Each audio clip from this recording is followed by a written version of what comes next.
All that shit, man. I got a haircut recently. There you That's go. you gotta be doing it, especially when you're going out and opening for Paul Wall. You can't be showing up looking There scruffy you for Paul go. Wall. Just do like they do. Just do like they do. They look all shiny and shit all the time, you know? You know, when you're the beat maker, you get to hide in the back with the mask on, and you get to be the dude who gets to not have a face or nothing. But when you're the artist, you kind of have to be out there with your face everywhere. Like, hi, pay attention to me. I'm like what you should be putting your money into, so I could go pay the beat maker. Yeah, Anyhow, you gotta put Vaseline all over your face so you shine. yo, you Look at say this. that, but I guarantee you, motherfuckers be using lip balm and all kinds of shit to get shiny lips and stuff. Like when you really be looking at them, like they're all talking about how they do these little tricks to get that extra little bit of oomph on the camera. And I can see it. yeah, See, that's when you're a producer. So if you always get mails from people saying, "Yo, I'm gonna send you stuff," you know, it's so fun and so frustrating at the same time. You know what I'm saying? fair. All right, so welcome back to Bridge the Gap, everyone. We have today for episode 166. We have joining us Beatahoe and Boxguts. So Beatahoe hit me last minute and said, "Can Boxguts come on? We have music coming out together."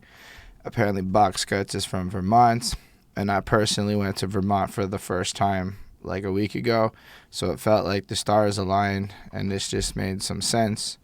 So, Mr. Boxguts, I do have like a bit of an opening question. I like to run everyone through it, and since Beatahoe's already been here, I'm going to target the question your direction so we can have the typical opening experience for the people. And it's a bit of Yeah, a story with it, and when it lands, you can kind of take it in whatever direction you want. So it starts off with the girlfriend, and one time she's washing the dishes, and she's got that Black Eyed Peas song playing, the I got a feeling, ooh, and she's vibing and dancing and doing her thing. It just kind of gets me thinking about music and stuff, right? Because if we think about that song, right, and you run it back to like 2010-ish, it's like this celebration song, the middle of the night banger. Everyone's having a good time to it. Run it to 2023, the song doesn't change at all, but we get a little bit older in our lives, and now all of a sudden this song is like some dishes music or some like chores music or some stuff that we put on when we kind of bored and we're looking to go back to the days of partying and celebrating. And so I bring that up because as we talk to people and then their stories and whatnot, we get to this realization that everybody's life seems to start when they're like 11 years old and discovering hip hop, according to the interviews of the world. Nobody seems to have a childhood, and it seems kind of bizarre because music is one of them things that have been around us since time. Like when you pop out in a hospital, there's a good chance that some song was being played in that room, and that a little baby you was absorbing it, even if you can't remember the song. And it gets me thinking about like my childhood and how I was up in the apartment in Montreal, and like my dad had like that little ghetto surround sound system, and he'd be busting his Led Zeppelin tapes and shit. And at night it would be like that techno songs of the '90s and things that would be like around. My mom's, it was more like discos and different musicals and Disney shits and whatnot. And all of this stuff was stuff I had no choice but to listen to because I'm like a little 5-year-old kid and shit. But it's all music that impacted my taste up to this day. So I was hoping, Mr. Boxcut, you could bring us back to the youngest Boxcut you could remember being and tell us a little bit about what it sounded like to be you growing up. And I assume you grew up in Vermont. I didn't grow up in Oh, Vermont. say word, my bad. I just moved up to Vermont in 2019, November 2019. I moved here from Brooklyn, where I was living for 15 years. And then prior to Brooklyn, I lived in Florida for about 7 years. And then I lived in Atlanta before that for about 7 years, Minnesota for about 6 years, Pittsburgh for a Boom. year, and Detroit for a year. So So you I did don't a really lot of remember moving the around. Pittsburgh and Detroit part, but you do remember the next parts. Yep. And I have like very little scattered memories of Pittsburgh, but I think they're mostly through stories that my parents have told me that I can kind of put pictures to.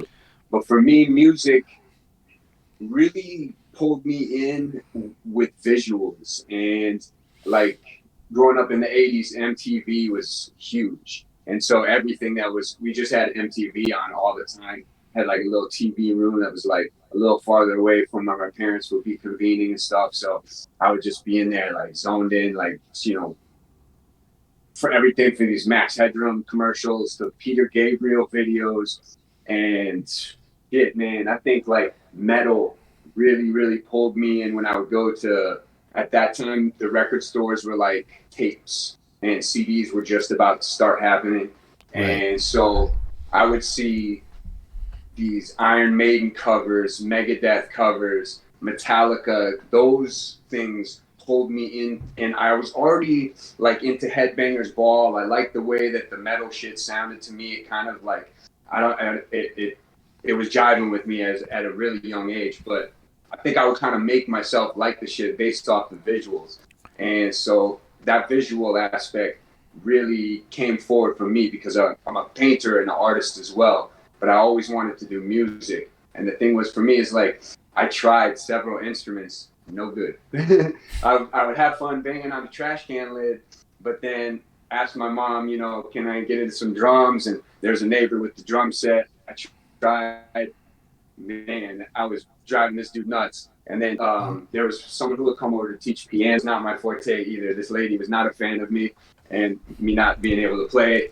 So anyways, how actually making music came into life for me was like around... If you get into making music, when you're like young, right? Yeah.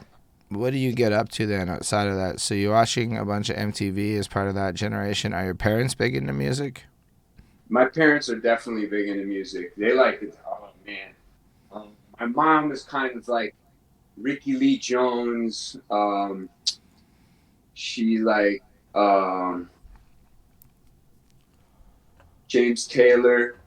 My dad, more Zeppelin, things of that nature from his time. And still to this day into that. As hip hop came into play, that surfaced through me.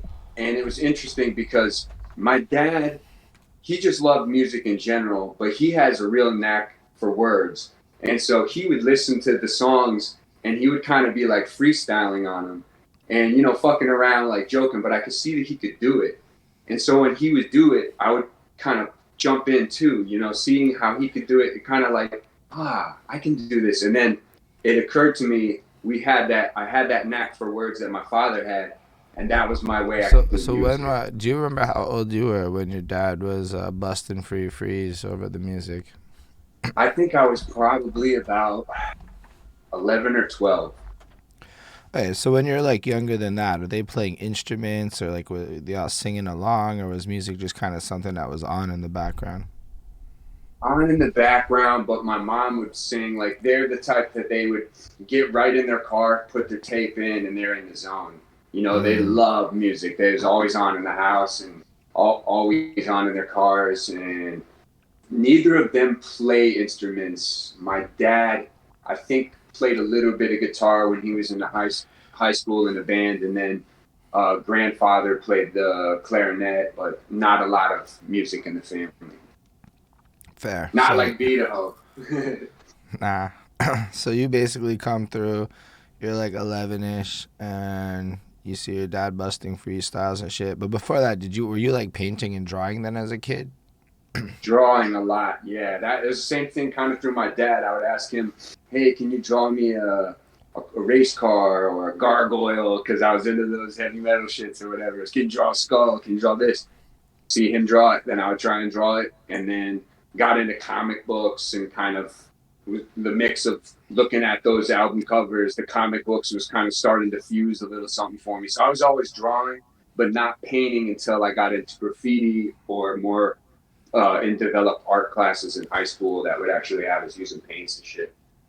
Fair. So you hit 11, you start learning about hip hop. Is that because hip hop is just bubbling culturally speaking, or like? Yeah, at the time I lived in Atlanta, and I think so Public Enemy was kind of one of the earlier things, but I wasn't super into it, but it caught my ear and was like, oh, this is different, and then I think I didn't really get into it until I got put onto Wu-Tang, and it was right when Enter the 36 Chambers came out, and that gave me a different kind of connection and more like an obsession. At that point, that was like the only thing I wanted to listen to. Yeah, did Atlanta have like a lot of local stuff going on back then? Like we know Atlanta goes on to become a powerhouse, but back then it's like the New York era. So were you all like kind of wishing you had Hot 97, or like was there your own versions of that shit that you were bumping There on? were, yeah, there were definitely underground stuff. Some Midnight Train, Panther Power Hour. There were different things that came on at different times that specialized in the underground type of shit. And were you like bumping that? Like how did you start to get new music in your life? I was getting tapes from people who lived in New York of Stretch and Bobbito. And I would also, like, so many kids moved down from the north that everybody was sharing music. So it was like, oh, you fuck with this shit, here, check this shit out, blah blah blah blah. Trading tapes. A lot of times trading tapes. Good old pre-internet era when people don't even know what it used to be like. And for those that don't know, like if you're up in Canada, Stretch and Bobbito were basically where you would get the plug on all the new underground hip-hop back in the 90s and whatnot, maybe late 80s, I don't remember exactly when. They had the radio show, but people would record them tapes, and you would hustle them tapes if you was clever, because somebody like Boxguts, my bad, would come through and purchase that tape off of you just to hear the hot new music, because where else were you getting it back in the 90s? Especially because don't think MTV played everything. Don't think that like all the music that was being produced back then that you would think now like wasn't all exactly safe for all hours of the day. Like Stretch and Bobbito, and that people would be like up all night recording these tapes, like 2 a.m. to fucking 6 a.m. type things. Word. Oh, I got something to say, man. Big respect, big shout out to Beatahoe, because one of the last projects I released, I actually asked him if he wanted to listen to it on social media, and he respectfully declined. But he did it in such a dope way, though. He said, "Sorry, I'm not interested in listening to your music," but he said it in such a nice way. You know, I love that shit. You know? Respect. That's what's so ill. I'd rather that than like a scene or something. You know. Or like he ignoring you. At least he acknowledged your existence and gave you the respect of the rejection. There you go, man. Word. Shout out to Bobbito, man. Shout out. No, for real. Yeah. Like, they be like mad important for the culture we all participate in today. And I don't know that a lot of people, especially in Canada, give them the respect that they deserve. I remember when Neko was on that show. That was crazy, man. So I guess going back to the mixtapes, we had places in Atlanta where you could get mixtapes, Fat Gear, and a lot of spots that just brought all the shit down. Everything coming out that wasn't on the radio, and mixtapes were the shit. And they were really tapes, cassette tapes. It's kind of like the drug game, but for music. But so you were bumping all of that shit back then. You were getting put on based on what you had access to. And you said you got into graffiti at one point. What, like, did you get like just fully ingratiated to everything hip hop, or was it just kind of a separate journey? It's interesting because I did get super fully ingratiated into hip hop, and the only thing I didn't really get into was DJing because I couldn't afford the decks. And graffiti, I was naturally inclined to. The first time I popped open a Source magazine and was seeing all that shit, I was like, whoa, it's different than what I'm seeing all out of the, you know what I mean? It's just a whole new level, the artistry. And I had seen a lot of like graffiti shit, and I was in skateboarding, so a lot of the skateboarding advertisements would have graffiti and stuff like that. So I was starting to doodle it a lot, and then got into painting. As I kind of got into rhyming, there would be kids who liked the bomb and stuff like that and just catch tags, and then later got into learning how to paint pieces and stuff like that as well. So you were like one of them dudes that would, and if you can't answer these questions because of liabilities, understand that, but you were one of them dudes that ran around and tagged trains and climbed buildings and did all that shit. A lot, yeah. Yeah, I like. Did you ever Did you ever do some of that, like climb up to like the 6th story of some building on some water tower and put your shit somewhere that's like next to impossible to get to?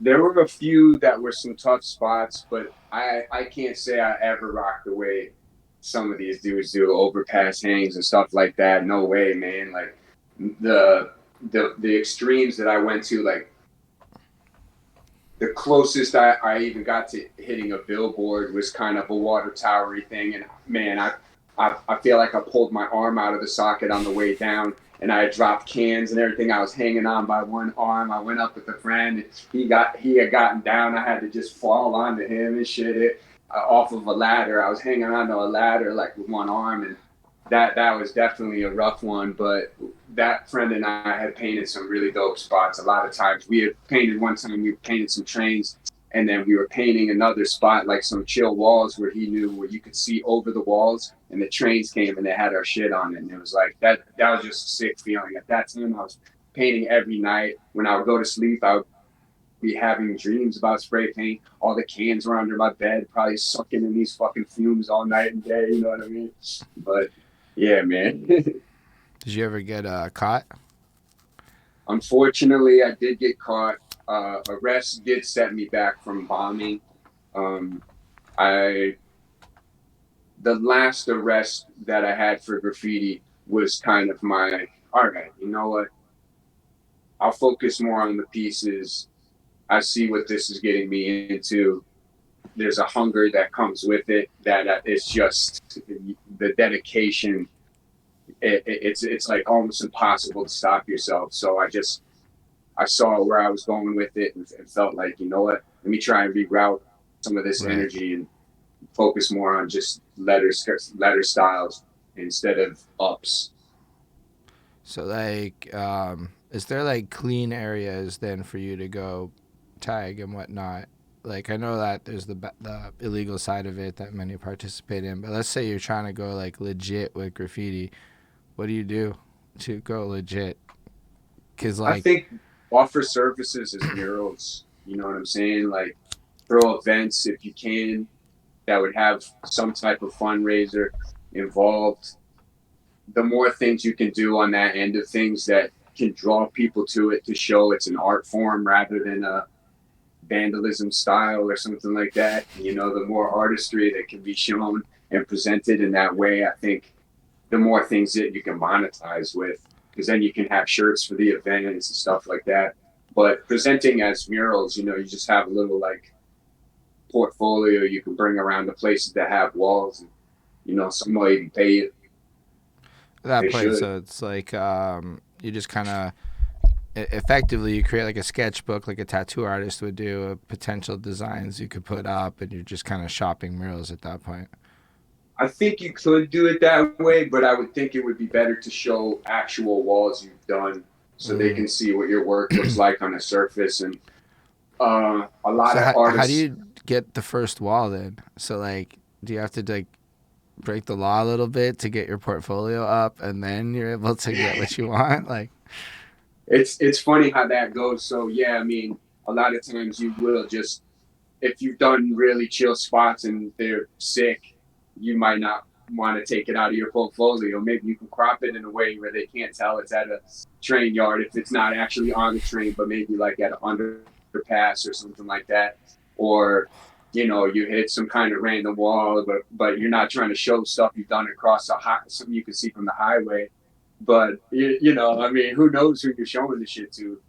I would right. say, in most cases, a lot of times I've been put onto walls by people who already got them to paint for whatever reason. They were already connected with painting that wall.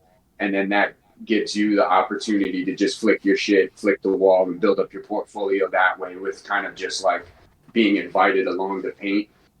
So you're saying like Yo, these are like situations where people are already commissioned the wall for a mural, or a wall is just gonna get painted so you can tag it before it gets painted.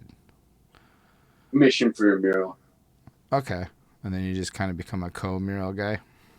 In that, if it's for that. But I mean, in my case, I had started just tagging, bombing, painting on anything I could, sneaking out at night, finding little spots, looking around all day for them and shit, or someone to tell you an abandoned place where you could go paint.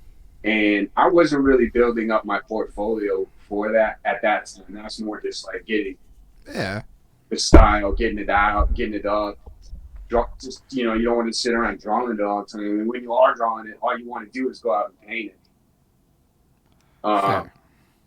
So your goal then is to find legal ways to paint walls and hope that this all work. Like you can find those places. I wonder if there's like galleries and shit in Montreal that you could just go at this point for the sake of that. Like just like they're just, you walk in and it's like 7 brick walls and you just paint the wall, take your pictures. The next day they get rid of this shit. That'd be a hard service. There might be. I've painted in Toronto before. I'm coming up to Montreal for the first time next Friday. Got a show at 180G Cafe. Oh, say word. What's your show about? What show? I'm going to be performing with a dude called Mero, who's a producer and MC, a guy called Brzezowski, a dude called Garbage Face, and someone called Vectrix. Dope. Do you know where the show's at? Vectrix.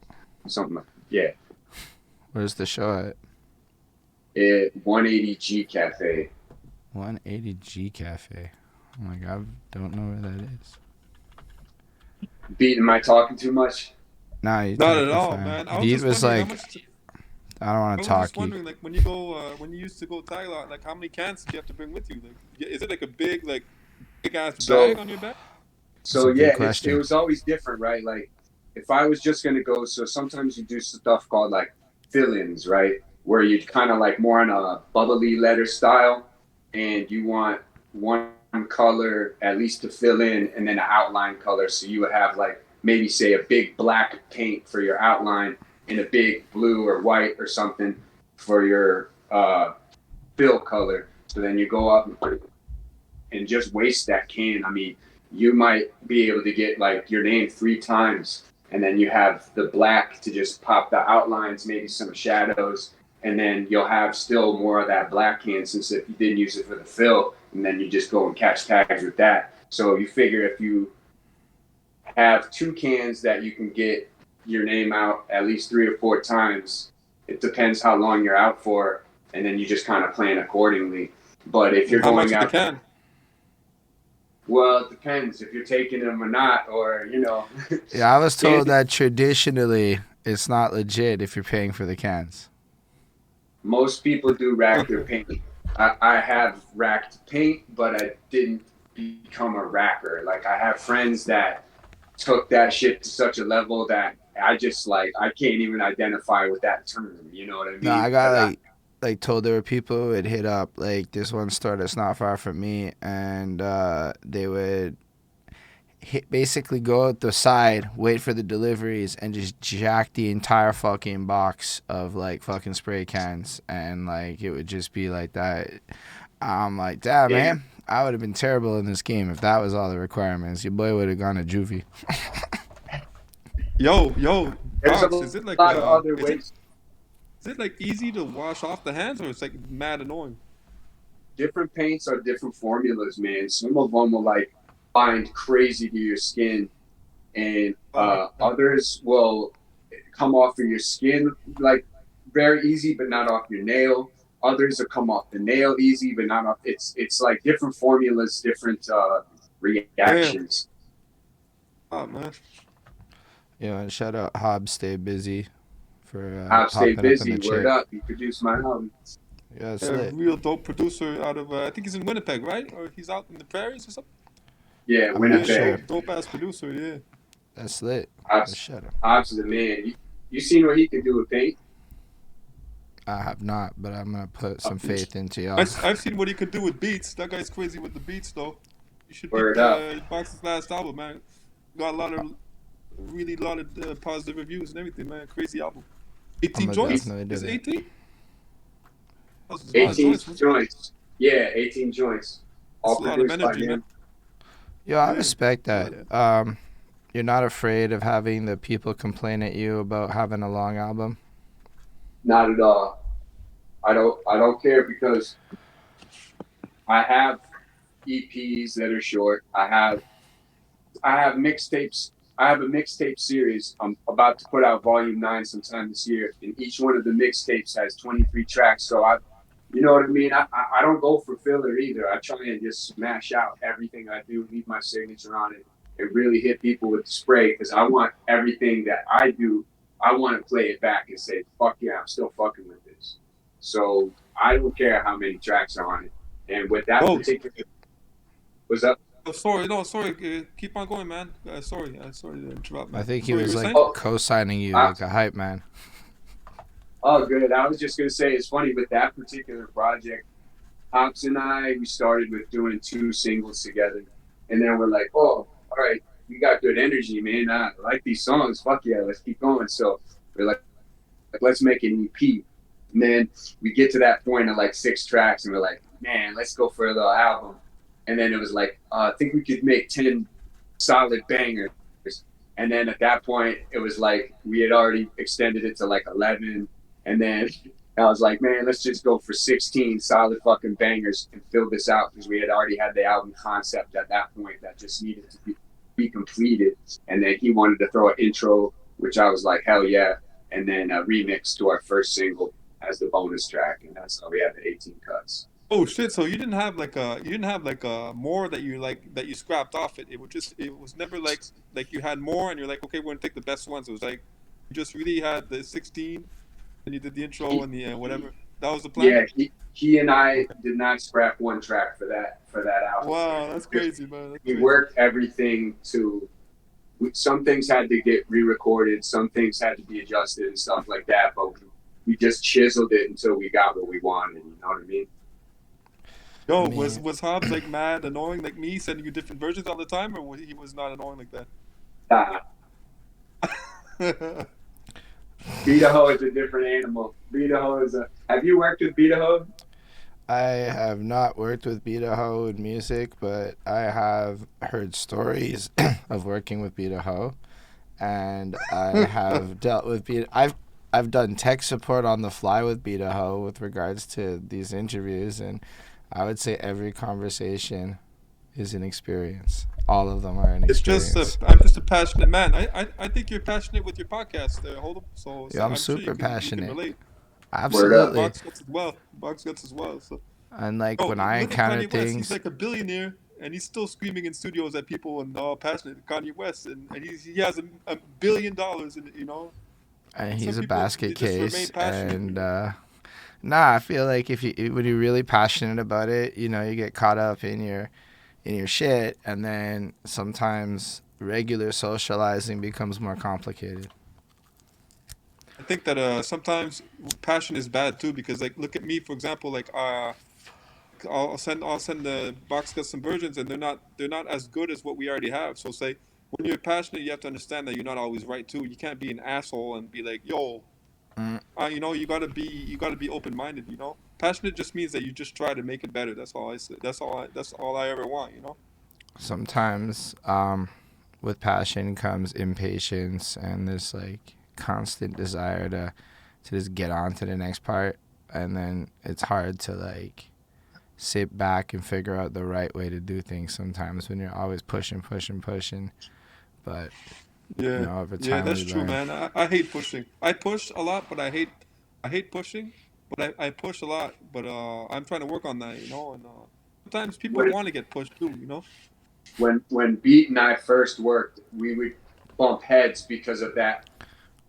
Like I would get because I'm having a beer right now, but I would drink a lot of liquor and it put me in states when I would wake up sometimes and I would crack open my email and see like 10 things from Beatahoe. He's like got adjustments for songs, asking me to swap this beat out with that beat to so much. And then it would be like, oh, yo, I got all this other shit going on. What the fuck, bro? I can't do all this right now, blah, blah, blah. And we would get into these like funny kind of little tussles. And we just learned to work with each other over the years. We're like we communicate because we have a friendship, and also it lights a fire under me to get stuff done. Because even when I have stuff on my plate, I tell them like, "Yo, please don't touch those beats. Don't give them to anybody else. I got you. Our track record is sick. Like he and I have what we have at least like 7 or 8 projects, something like that. So if you give them to me, I finish it. I don't like to like start something and do it and then go. Yeah, I used to be a lot better at finishing things. I'm blessed too because my father helps me out. My father laces all the music that I make. So let's say if I work with the Boxguts, like even on this upcoming project, I think he laced 2 or 3 of them. So you'll hear guitars, you'll hear pianos, you'll hear strings and stuff. So I'm blessed, to have like a real studio musician lace up our music. So sometimes that pushes me even harder. I don't want to waste, valuable like energy. You know what I'm saying? No, I totally hear no that. doubt, man. Then I discovered that when you start performing live. Yeah, thanks, man. Yeah, your dad is pretty cool for doing that. But I discovered that he hates hip hop. He doesn't like it at all. But that recording live, performing live makes it a lot harder, I find, to record music. Ever since I started doing shows, it's like my like studio productivity fell to like nothing. Interesting. Do you feel like because of what the energy that it takes up to do shows, or because you're thinking of music in the show sort of like format as you're doing it? I just think it's hard. It's like a focus thing, right? Like when you're like just straight writing, you can like bang out a song and like move on to the next one, and then bang out a song and move on to the next one. But now you're like performing, so you gotta now have like these like 12 to 15 songs ish, the ones that are solo sets, the ones that have these features. Mans pulls up, goes, okay, let's do that track. Now it might take me like 5 hours to like maybe memorize that song or something. So like a lot of energy goes into like maintaining the live set. And then like, even if 2 weeks goes by, now I gotta practice every song again, even the ones I know, just because you might fuck it up or whatever. And even then you still might fuck it up, and you gotta focus on all this shit. So it's like, and then when you're like trying to be out there a lot, you're getting home later, and like you wake up and you're like, it takes a while to get going. It's not like you're like well rested and full of energy. Like like I think for studio you gotta be like almost like living for studio, like waking up proper, getting enough sleep, staying hydrated, making sure you're in like the best conditions. And when you're out there like basically half partying because you're out promoting your music, you don't necessarily have to drink or anything, but you still out all the time. It's like it's different, and you're practicing for that. I find it hard to like switch gears into like sitting in my room for 5 hours in front of a microphone. Like it's a lot. Yeah, I think I understand what you're saying. That's interesting, man. But I can't relate because I'll never do a show, But it sounds interesting, man. I mean, the dynamics of the. It's like you put as much time as you have. Like let's say you're gonna put 20 hours into music, maybe you put more, whatever. It's just you have to now divide that between being creative. So like I'm still making new music, it's just way slower because I don't have as much time that I could dedicate specifically to like putting myself into that creative zone. And then like if you only got like an hour, you're like, nah, I'm not gonna bother. I only have an hour. I just try and stick to a schedule, bro. Like that's what's been helping me. Also, situation for me is kind of different because I was performing in Brooklyn, but I was also recording and putting albums out on a consistent basis as well. And then moved here, had my first child, my son, and COVID happened all around the same time. So I'm in a new place, becoming a father, not knowing anybody. And I just was like, you know what, for right now, since shows are popping, I'm going to hunker down and just grind. And BEATAHOE and I cranked out a 23-track album, put out an EP, put out a couple other albums, like maybe 4 or 5 other albums, and just have stayed like dumb busy on the recording. And now shows are popping back up. But I see what you mean because in this time where I've been getting prepped for just 2 shows coming up, that scheduling time that I write in to practice for these sets, definitely you put in a lot of energy for that. And it is a big gear switch than sitting down to be like, okay, pop on that beat and start writing. But I kind of put time for that too, because at this time, Beat and I are getting ready to put this album out on Friday. So it's like, to be fair, in my life, I also choose to do things like interviews and blogging and all this other random shit. So I don't really give myself a lot of time to make music as it is. But during COVID, when there were no shows, I was recording all the time. And then it's like, Yeah. I feel like it's just like, I don't know, promoting your music is a whole other side of the game, and I'm just trying to like focus on that part a lot more too. Like, if I make another album that doesn't sell, it's cool, but I would like to know that my next album is gonna actually move a little bit better. Yeah. To do that, let's go perform 100 times. You know, really do that fan base I shit. think one of the tricks is if you have to invest money. Like if you have like let's say you invest like just to make it simple, like 100,000, then you might make more money off off your music because if you invest 100,000 promoting and whatnot, you might make more money. I think it's like a money game. It I'm is. probably wrong though. No, it I don't is, but there's a lot of ways to spend money. Here's an example. The other day, That's true. I got invited to go to Morrisville, Vermont. That cost a little bit of bread. It's not free to go to another country. It's not like terribly expensive. We had to split a tank of gas and then, a couple things for food or whatever. But that's a cost. That was a marketing stunt for me. That was promotion. Hey, look, I rapped in another country. Did you? What did you do this weekend? Is it like super cool? I don't know. I still went to the fucking States. You need a passport to do that and shit. Like, it is what it is. It's still Vermont, but marketing stunt. I'm going to Toronto. That's going to run me how much? Then you get the Airbnb. So, like, yeah, there's crazy bread you're going to have to spend. And how you choose to spend your bread is up to debates. You could put money into, like, straight advertising, which is one way to go about it. But, like, I'm going to go travel a lot and write blogs about it and just create this whole, like, experience that will end up costing me probably just as much. But it will focus more on, like, me not being home. Like, as like so like there's a lot of ways to do it. I don't think there's a lot of free ways to do it.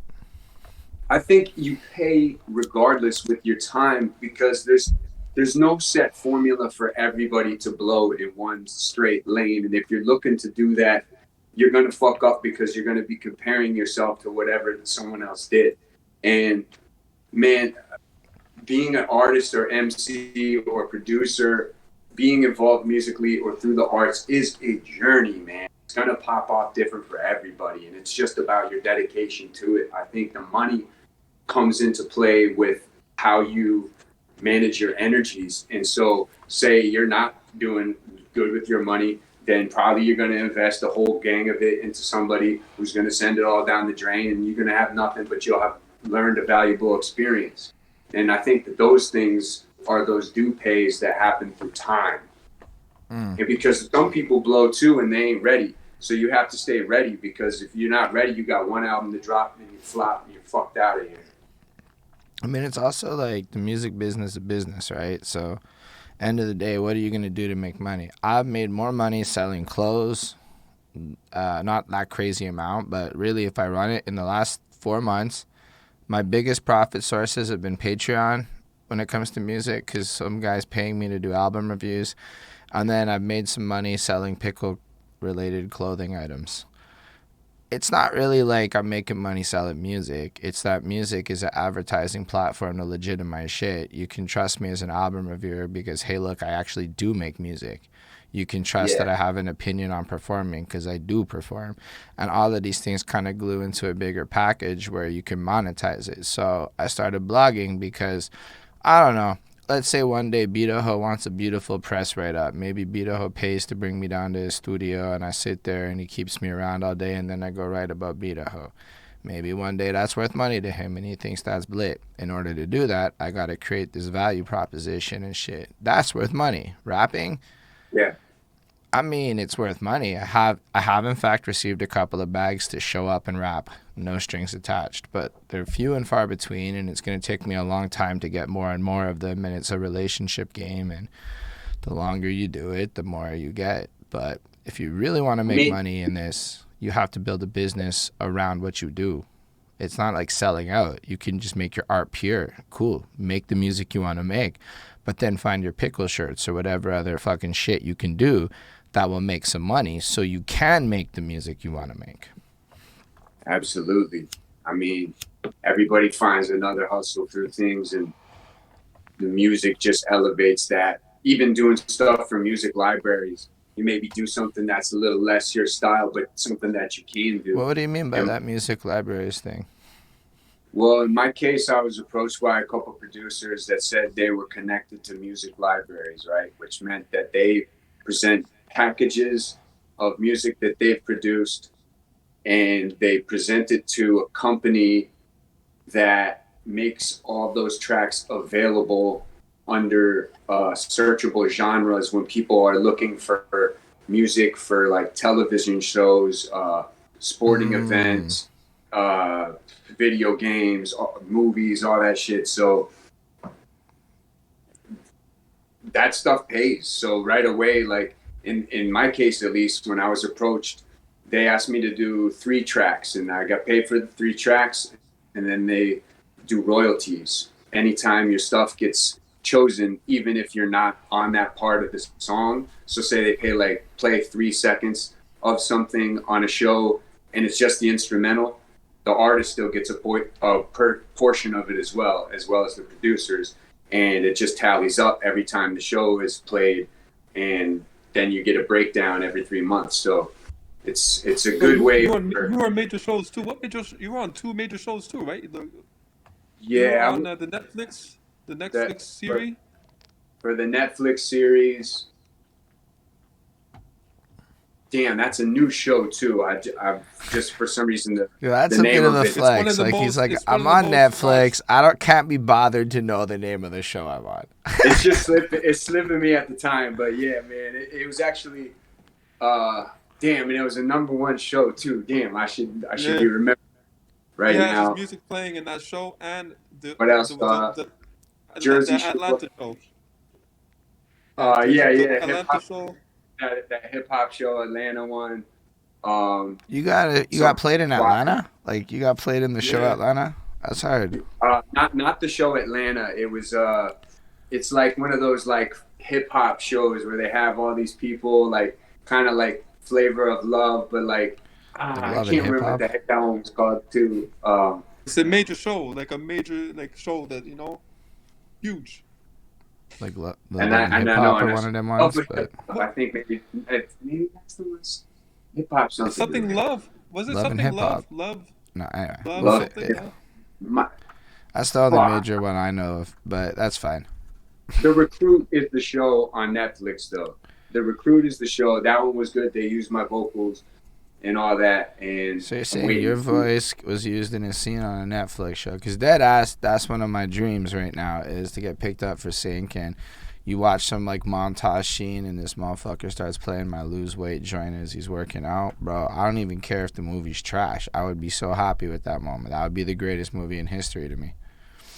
Man, so if you have songs that you can like package into a little genre, like say for instance, the guys that hit me up, they're like, we're gonna do punk hip hop songs. So they have like a punkish edge in hip hop, right? Like simple. So when people are searching for a show, boom, punk hip hop. Okay, what are these things here? So if you had some stuff like say 7 songs about sodas, you know what I mean?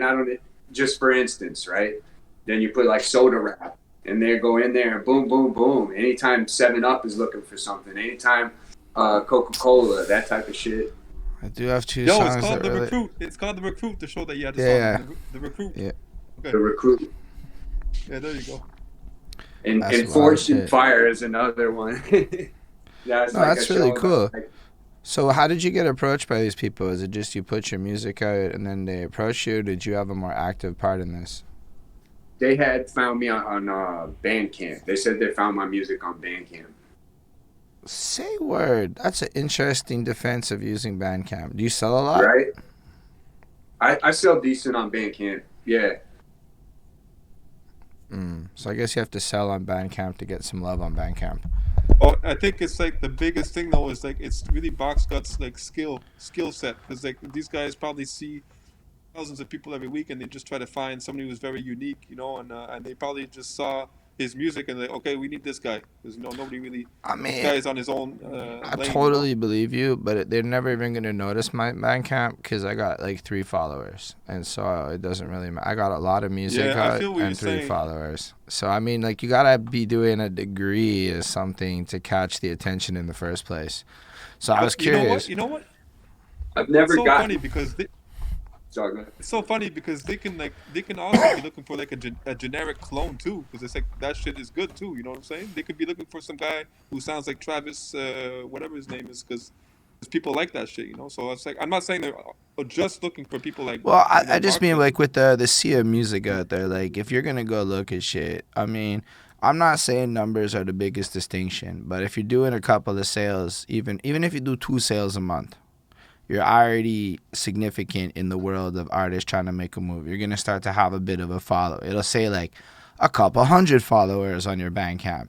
It'll show there's a little bit of a community there. That's like an indicator that your music is blessed in the first place. You know what I mean? Like, whereas maybe I'm wrong. Maybe there is A&Rs and people that'll just click on any random shit, but I've neglected my Bandcamp for the bigger part of my career because, I don't know, I've been pushing the fuck out of Spotify, but maybe there's value in things I haven't done.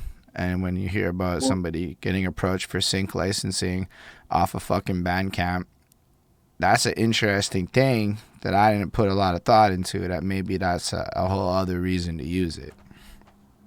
And these dudes are just producer artists themselves, you know what I mean? I don't know whether someone had told them, yo, check Boxguts, or if they were scoping around and happened to stumble, but yeah, man, that came from that.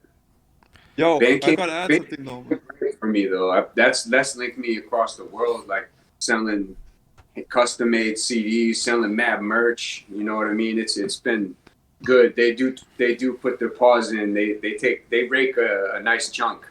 They're not fucking around over there, that's for sure. So that's why I'm getting the website popping. But even that, I don't want to cut Bandcamp out because they just things like that, you know, things like sync licensing. Do you pay for Bandcamp Pro? Like they're like extra, or is this all just on the free Bandcamp? That's on the free. Yeah. That's fucking hard.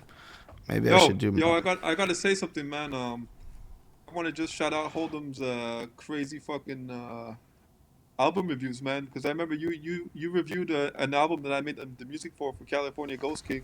Facts. And I remember I saw the whole 2-hour review, and the first thing I was like, you blew me away, man. I was like, who does a 2-hour review? This guy must be like, either this guy's gonna be really whack or he's gonna be like, you know, fabulous. And I heard the whole, I watched the whole thing, bro, every track, and like his honest opinion, like no bullshit, and in a positive way, not in like a negative, like yo, he's what, you know, it's like, I don't like this song, I like, you know, I thought it was a really beautiful experience, man. So that's thanks really for cool. doing those, man. I mean, it was fun. I started trying it again lately. The problem with album reviews is after a while, listening to music feels like work, and that gets really weird when you don't want to listen to music anymore. Even to this day, I can't listen to music for fun exactly like I used to. I do it, but it's honestly, I listen to drill for fun. Like I can't really listen to hip hop for fun like that anymore since the album reviews. But like, I just realized when I'm at work, I want to find a 90-minute video or some shit and not have to switch it. And I saw this dude, Rock Critic, was doing this shit with Weezer and really going in depth. And I'm like, why does nobody do this? Turns out it's because not a lot of people want to watch it, is the reality. But I just really like the experience. I mean, if we're going to go through an album, then you have to go through it in order. You have to go through every song, and you have to try to figure out how all the songs connect, or else it's not really doing an album review. Like, to me, it was just like that. And then I feel like a lot of people did not listen to all the albums in the 90s that they praise. Because if they did, they would have heard all the posse cuts, and then they would know that the 90s was not full of great rappers, and that there were some pretty not great rappers in the 90s too. I feel like BEATAHOE just disappeared on us. Yo, shout out to the woman that was doing the review with you. She was dope too. I forget what her name was. That's funny. She's past the days of wanting to do reviews. She got hired by the Native Women's Shelter downtown Montreal, and she's working with this next lady to like fight the system and represent Indigenous women and fight for the rights of people. And like she like works with like Amnesty International to take on the Quebec Tribunal. I'm like, yo, that's some like I totally get why you don't fucking care about album reviews at this juncture of your life. You're doing some real shit.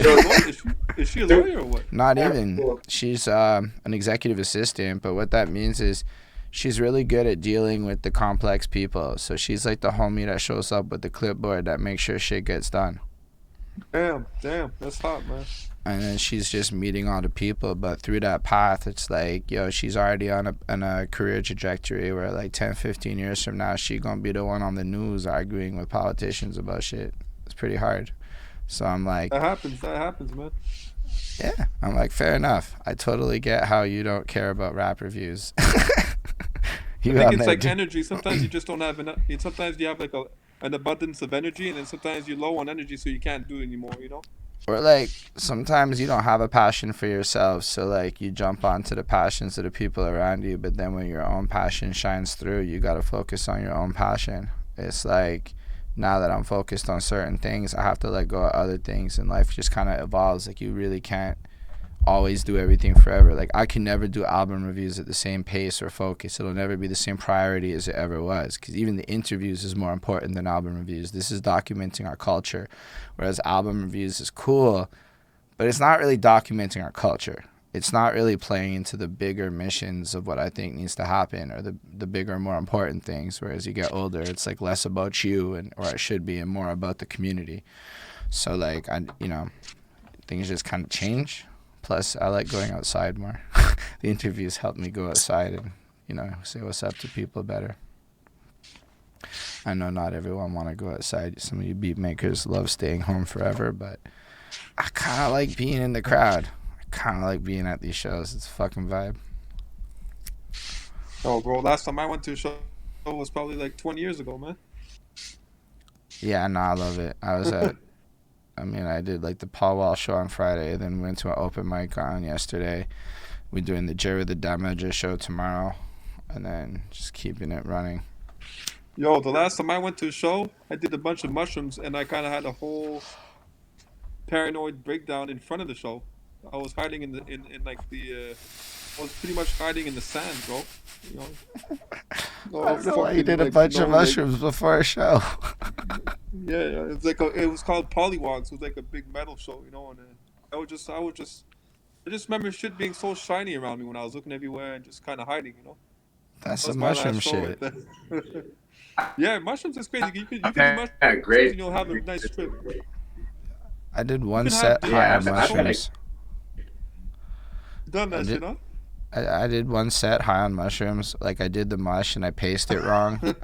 I figured I would kick in after. No, it kicked in the second I picked up the mic and the lights hit my face. And I got through the set. The performance is really great. Like, I'm extra, emotional. But all I can tell you is I dripped.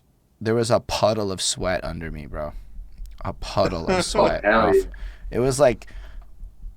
it was disgusting. Like, it's irresponsible of me to do mushrooms and rap in a public place. I had too many bad trips. I don't know if I had 2 major back trips. That's why I stopped.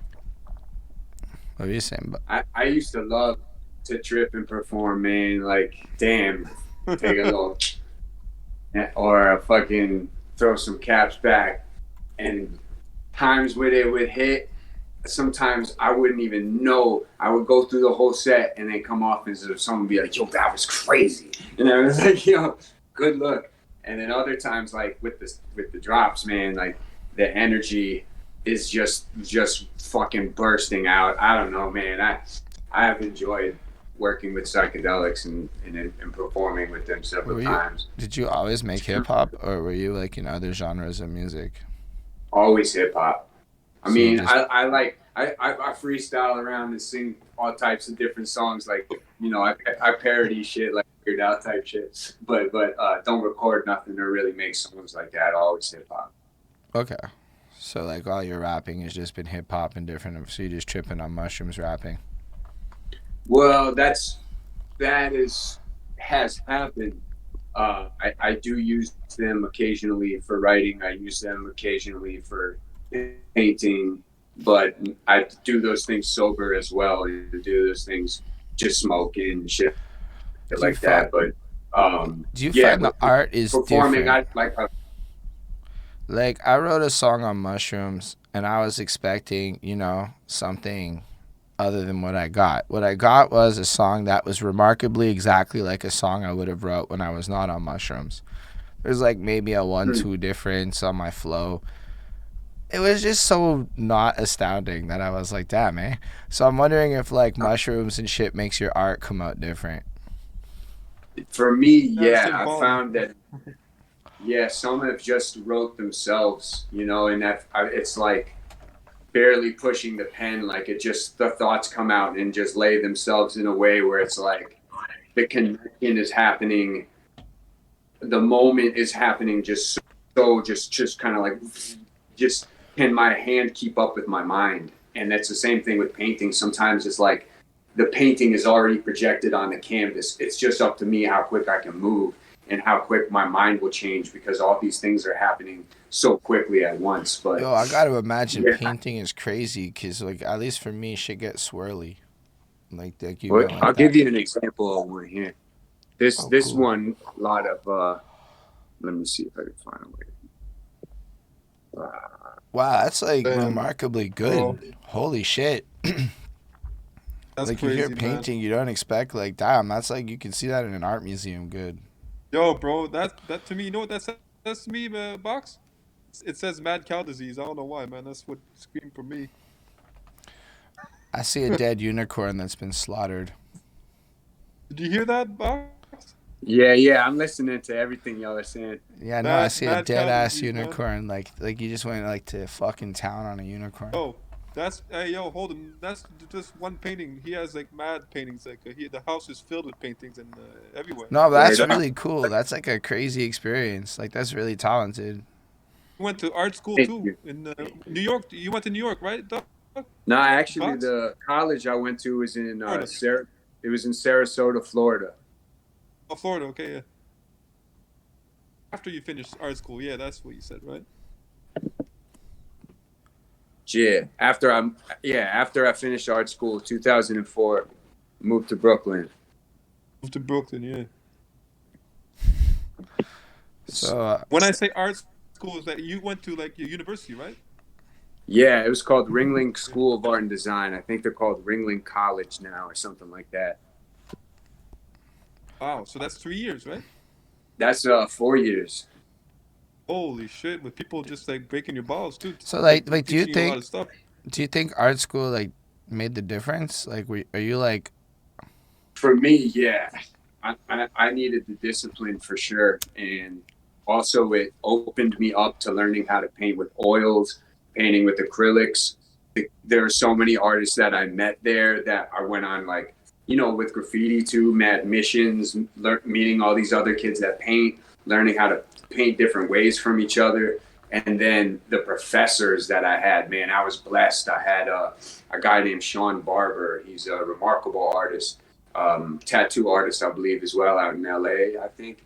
Man, his work is incredible. But anyways, they're not just him. I had several teachers that just like could see something in me and took the time to help me get better.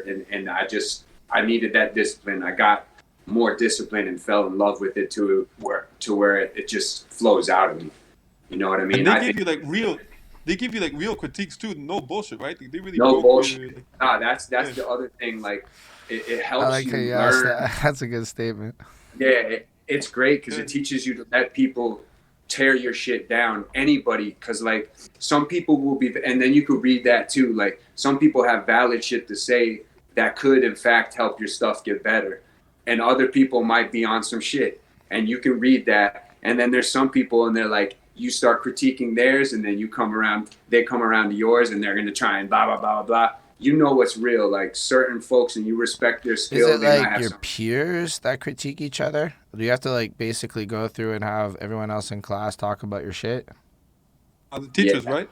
teachers, and then so the professors who were artists themselves, and Okay. most of them incredibly skilled, and then all of your classmates. Man, that's like, imagine you have to go to the rap show, and then after the rap show, all the rappers rate your performance instead of just being like, good job, Brooklyn bud. wasn't much different. Brooklyn wasn't much different, man. People were Awesome. pretty critical. I have heard that. My man's is I do a podcast that's similar to this with my dudes in Bronx, and he has taught me a lot about the New York way of being and how New York will not fuck around. They're happy to boo you. Happy to do it. Yeah.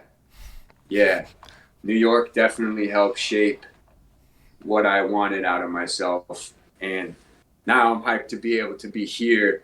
And I was really pleasantly surprised to the 2 Vermont shows where I went to just observe, and they're dope. And I was like, good, man, I'm hyped. I can't wait to rock here. I got all love from Morrisville, but deadass, I rapped in front of 8 people or so. It was not as lit. It was kind of what you picture for when somebody says you're going to a place called Morrisville and you look it up in Vermont and see what the Google Maps looks like. And all love to those people. Everybody in the room was cool. And it's not their fault that shit went the way it went. I'm assuming. I can't say that definitively. I don't want no problems with the people there. We all good. I'm just telling you how I like lived the experience, but it did put me on to how like Vermont's mad different. And I saw a couple of the local acts in Vermont, and I realized being a Montreal artist in Vermont might be a good position, you know, playing around in there, because like Montreal has a lot of people. So if you're trying to stand out in Montreal, I mean, you gotta have a lot going on for you, to be honest. It's like there's hundreds and hundreds of people that I know that rap right now, not just in the scene. I mean, I know right now I could send a message to hundreds. So it's like when you think about that and you go to places like I looked up Burlington, it's just not as big. It's just not. No, it's not. I mean, that's the same thing for me coming from New York City, right? It's like, that's why I was so pleasantly surprised. I had no idea what to expect. So going to the first shows, I didn't know if I would enjoy myself, but yo, man, people could spit and they took it serious. There was like at least 5 dudes who could rhyme nice off the top. There was like at least every dude who performed was tight, you know what I mean, knew their shit. And it was just like, yes. I mean, Jarv definitely did a lot for Vermont, I think. I've just recently been put onto his stuff. I still don't know his music that well.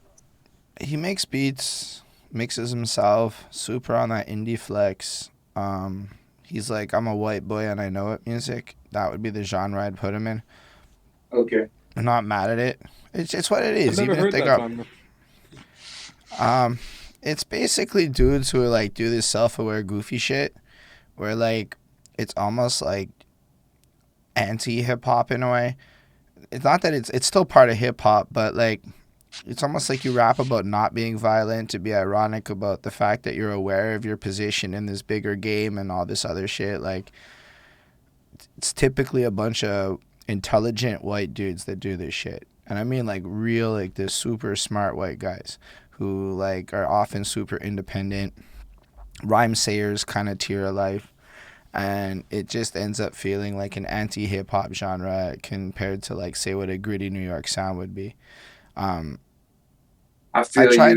try to not be a part of that while also sticking true to myself, because it's really easy to just accidentally fall into this, like, I'm being white about it version of hip-hop. I think I have seen artists that I know what you're talking about.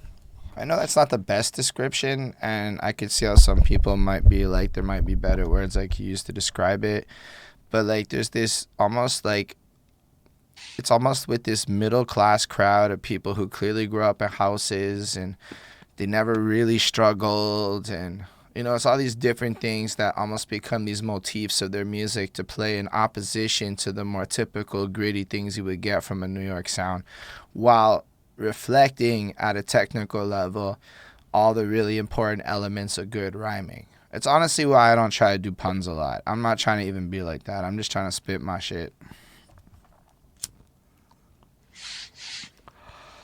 I don't know if that makes sense. I've been watching you, man. You've been doing a lot of shows, huh? Like you really trying to get into that I love show it. mode, huh? To me, it's man, like, you're having fun, man. What's the like to me? That's the dream, is to get paid to travel, right? There's almost nothing I want more in life, is to have people give me money to pull up places and rap or fuck it, just be there. To get that, you have to go do a lot of things. And the thing is I'm trying to not have hubris with it. Like, look, I know for a fact that with a lot of effort, I'm going to pull 15, 20 people to a show. And that's with effort. That's what my value is in this show economy. So I have to increase that value if I really want to get to where I want to get in life. And to do that, you have to go to open mics. Or like this shit Grove MTL that happens on Wednesdays. There's like 100 college kids that are there every week. Every week, half the audience is new. There's a band that just jams, and all you got to do is get up and bust a 16 or two. Boom, you'll make a 1-2 new fan, make a few more connections. So it's like being out there and connecting with new audiences. And like, I don't know how much I want to do 100 showcases to the same audiences and the same people, but that doesn't mean you should stop being out there.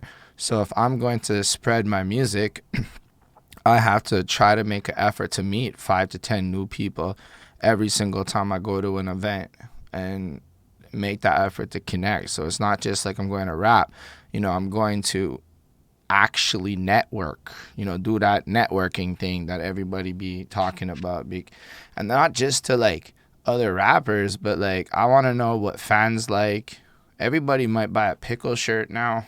Everything's kind of like different when you start to look at it like going out as a business opportunity. Like the other day, I technically made $50 selling hoodies. That was all leaving the crib, right? Like I'm not doing that at home. So like it just changes it. So if I'm out there and I rap and that puts me with my merchandise in front of larger audiences, this is better advertising than worrying about some of the more, how do I boost my Facebook post? Nah, let me boost a good Facebook post when some good moments happen that we capture, and then go out there and capture good moments. And it just makes, like, how do you have good art? Like, I don't want to just be another guy in my mid-30s sitting at home struggling, rapping about the same bullshit. So I have to go live a different life. Otherwise, my source material is going to be the same as everybody else's. You have, like, the machines to make your shirts, or you, like, what do you do? I work with a local distributor. For me, it was important to work with a local distributor. I know there might be better prices in another distributor, but you can't be talking about being about your culture and like moving money out your city like that. So keep it local as much as you can. So I found a guy who like I can pick it up in my neighborhood. I'm also working with Printify as I say that, but that's just because like I'm playing around with a website and I haven't figured out all the shit and he doesn't have all the shit. So like between the two of them, I'm like keeping my shirts and hoodies with him, and then the random shit on the internet for like testing out print on demand or however it is, and just learning a lot about this on the fly. But like, You should bag see and shit. So like now we nice. got the. You should see Boxguts sells clothes too. You should see the clothes he's selling, man. It's like it's so amazing the clothes he's making, man. Yo, good luck, you got man. something? You got something? Yeah, right hold now up. Congrats. Yeah. Yeah, I would love to see Boxguts shit. I think the equipment is not too expensive though. The equipment, like somebody tried to sell me that one time. It was like 8,000 or something. Like the whole. I don't know. Maybe it was a once in a lifetime offer. Who knows? You know, but. I almost did it, man, because it sounds like a hustle. You could just put it in your trunk. You could just make mad shirts, put it in the trunk, go somewhere. I mean, you want a shirt? $20, you know? It's kind of like, it is like that, though. Like, I was in Manhattan, and I was drinking one night because I was by myself, and it was like, my buddy was like, go get drunk and have fun. So I took his advice, and I met this girl decked out in Calvin Klein and shit, and she was eyeballing the pickle. Like, I would wear that. And I'm like, I don't have nothing in your country, and at the time I didn't have the site set up, but it was this realization that, like, yeah, it is like that. Literally, I'll go out, and people will compliment my shirt, and the first thing I'm like, yo, let me see that follow shit. the Insta. I got shirt, you. Man. Yeah. Holy shit, that's nice. Look at that swag, man. That's all from his brain, man. So how much does that? How much does a shirt like that go for? So with one of these, I sell these for like 70, because it's an all over print. He sold mad amounts too. Like he's like. Nah, B, I'm telling you, I would cop one of them if I was like, I'm already in my head like, okay, one day I'm gonna have to get this shit. That's beautiful. So this is artwork from my first album, Mutilator, the red stuff, and then this is from Mutilator 2, the green stuff, and that was an exclusive hoodies, just celebrating I think it was like over, what was that, like a 15-year anniversary or something like that. And then this one is I just this had one pickles. is Royal Water. This is the That's album nice that Hobbs too. and I just Holy put out. shit. So like the Yeah, album covers on the back. Okay. Yeah, man, he's hustling. He's hustling all kinds of stuff, man. No, I like the overall like aesthetic And you like have going on. album covers Plus, you on have like you have like graffiti. specific you have like specific like the fabric, right? Too, like you don't have this usual fabric, right? Box. Well, this spot does fucking. I can't remember the name of the fabric that they use, but it's that comfortable. So this one was a graffiti alphabet that I did, and I just like, mirrored it through the whole design, the template. And how do you get it done? Like you work with a local guy and you just kind of give him the design and he prints it? These ones I've done through Printful because they've got access to the cut and sew. And Okay. they do drop shipping like all over the world. So basically, when you say cut Yeah, and that's sew, dope. that means you can modify the actual design of the shirt. Like you literally be designing fits. Well, not necessarily. Like if I wanted a pocket on the sleeve or anything like that, they still give you a template of what to work with, but meaning that you can do the whole surface, like sleeves, cuffs. So you're saying from like a print perspective, you have now the option, because of how they make their clothes, to design the entirety of the shirt rather than in this case where they clearly went psh. Yeah.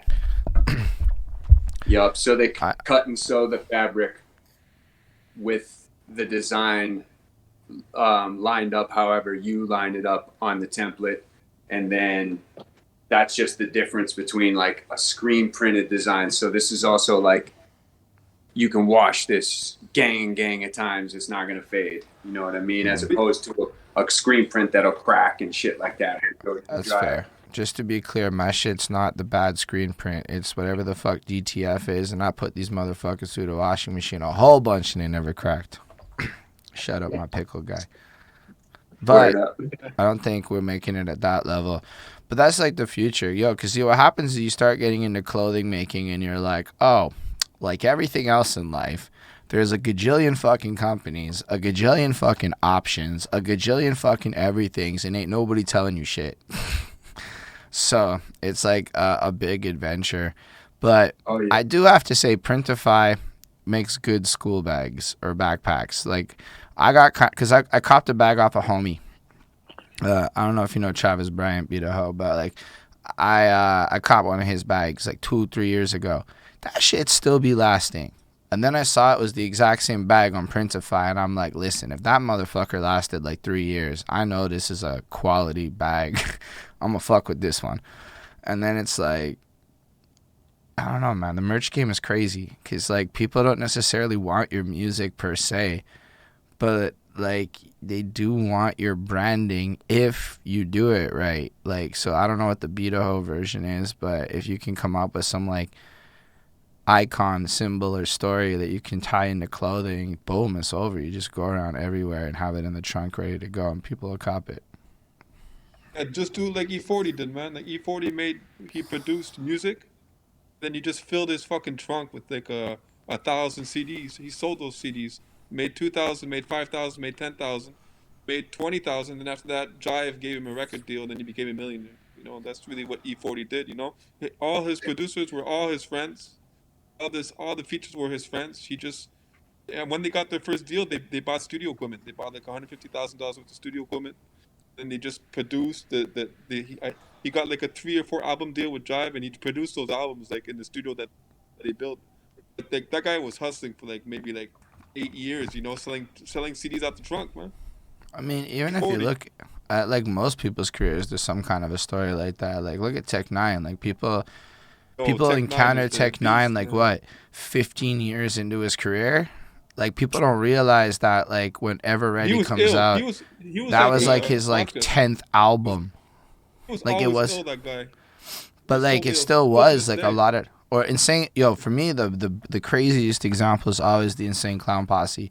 Whatever anyone thinks of their music, their grind and hustle is remarkable, because in the early 90s they managed to create an independent company and pull it off in an era where nobody was doing that shit, really. Like, yes, a couple other people, but nobody ever let ICP into the game, and they're still dropping music to this day, and almost nobody in music has a career like that. Like, they're fucking an one of the most interesting case. enormous events. They Juggalo. They put on such an enormous event, and they have dope acts come through, you know what I mean? Like, they really found... I was, like, so sad to find out it's just pay to play and you're on the gathering of Juggalos. I was like, oh, that's not as cool as I thought it would be. I guess that's how I'm gonna go. It may not have always been like that. Who knows? But yeah, it's probably been like that for a minute. No, I just produced a beat for King Gordy and Ill Temper, and those guys are like in the well, I don't want to judge anybody, but I'm saying they're in the Juggalo kind of market thing. King Gordy, he's from Detroit. He's like he's in the group with Bizarre from D12 and all that. Yeah. I was like, I know him from Bizarre. He's like the other Bizarre. Yeah, well, I just made the intro beat on their new album that's coming out. I think it's coming out in a month. Yeah, that's just crazy. Did it the next day. Yeah, it's like an actual beat. They spit bars on it, but it's kind of short. It's like an intro beat. That's a wild connect, man. You are like one of them dudes that really have worked with a significant number of people, but nobody really knows who you are. Yeah, it's all right, man. I just feel blessed. Just working with Boxguts to me is amazing. It's like I just work with a lot of talented people, so I feel so blessed.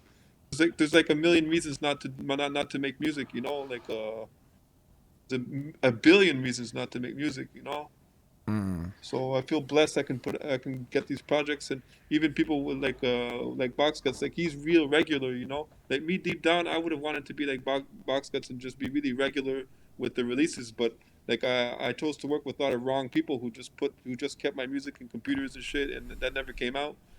And it was my fault, because that's the biggest thing. You have to know who's hungry, who's not, who's energy stealing, who's really wants. You got to figure all that shit out, and nobody's gonna tell you. People are gonna tell you mad shit all the time, that they're gonna do videos with your beats and gonna do albums, but a lot of the time your music just stays in a computer somewhere, and nobody gives a fuck about you.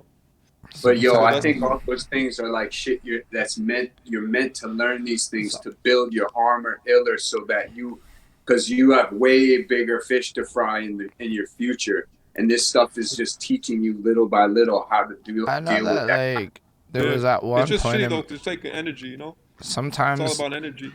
Sometimes, like for me at least, I want to act like I don't have moments where I haven't done that to people, but it kind of happened. Like. Especially once the interviews took off, like my life changed crazy, and like there's 1-2 songs or it just never got finished. Somebody gave me the beat and it just kind of sat there, and I felt bad. I feel there's one beat I feel bad to this day that I never wrote to. Actually, I wrote to it and then I lost my phone and I have to rewrite to it.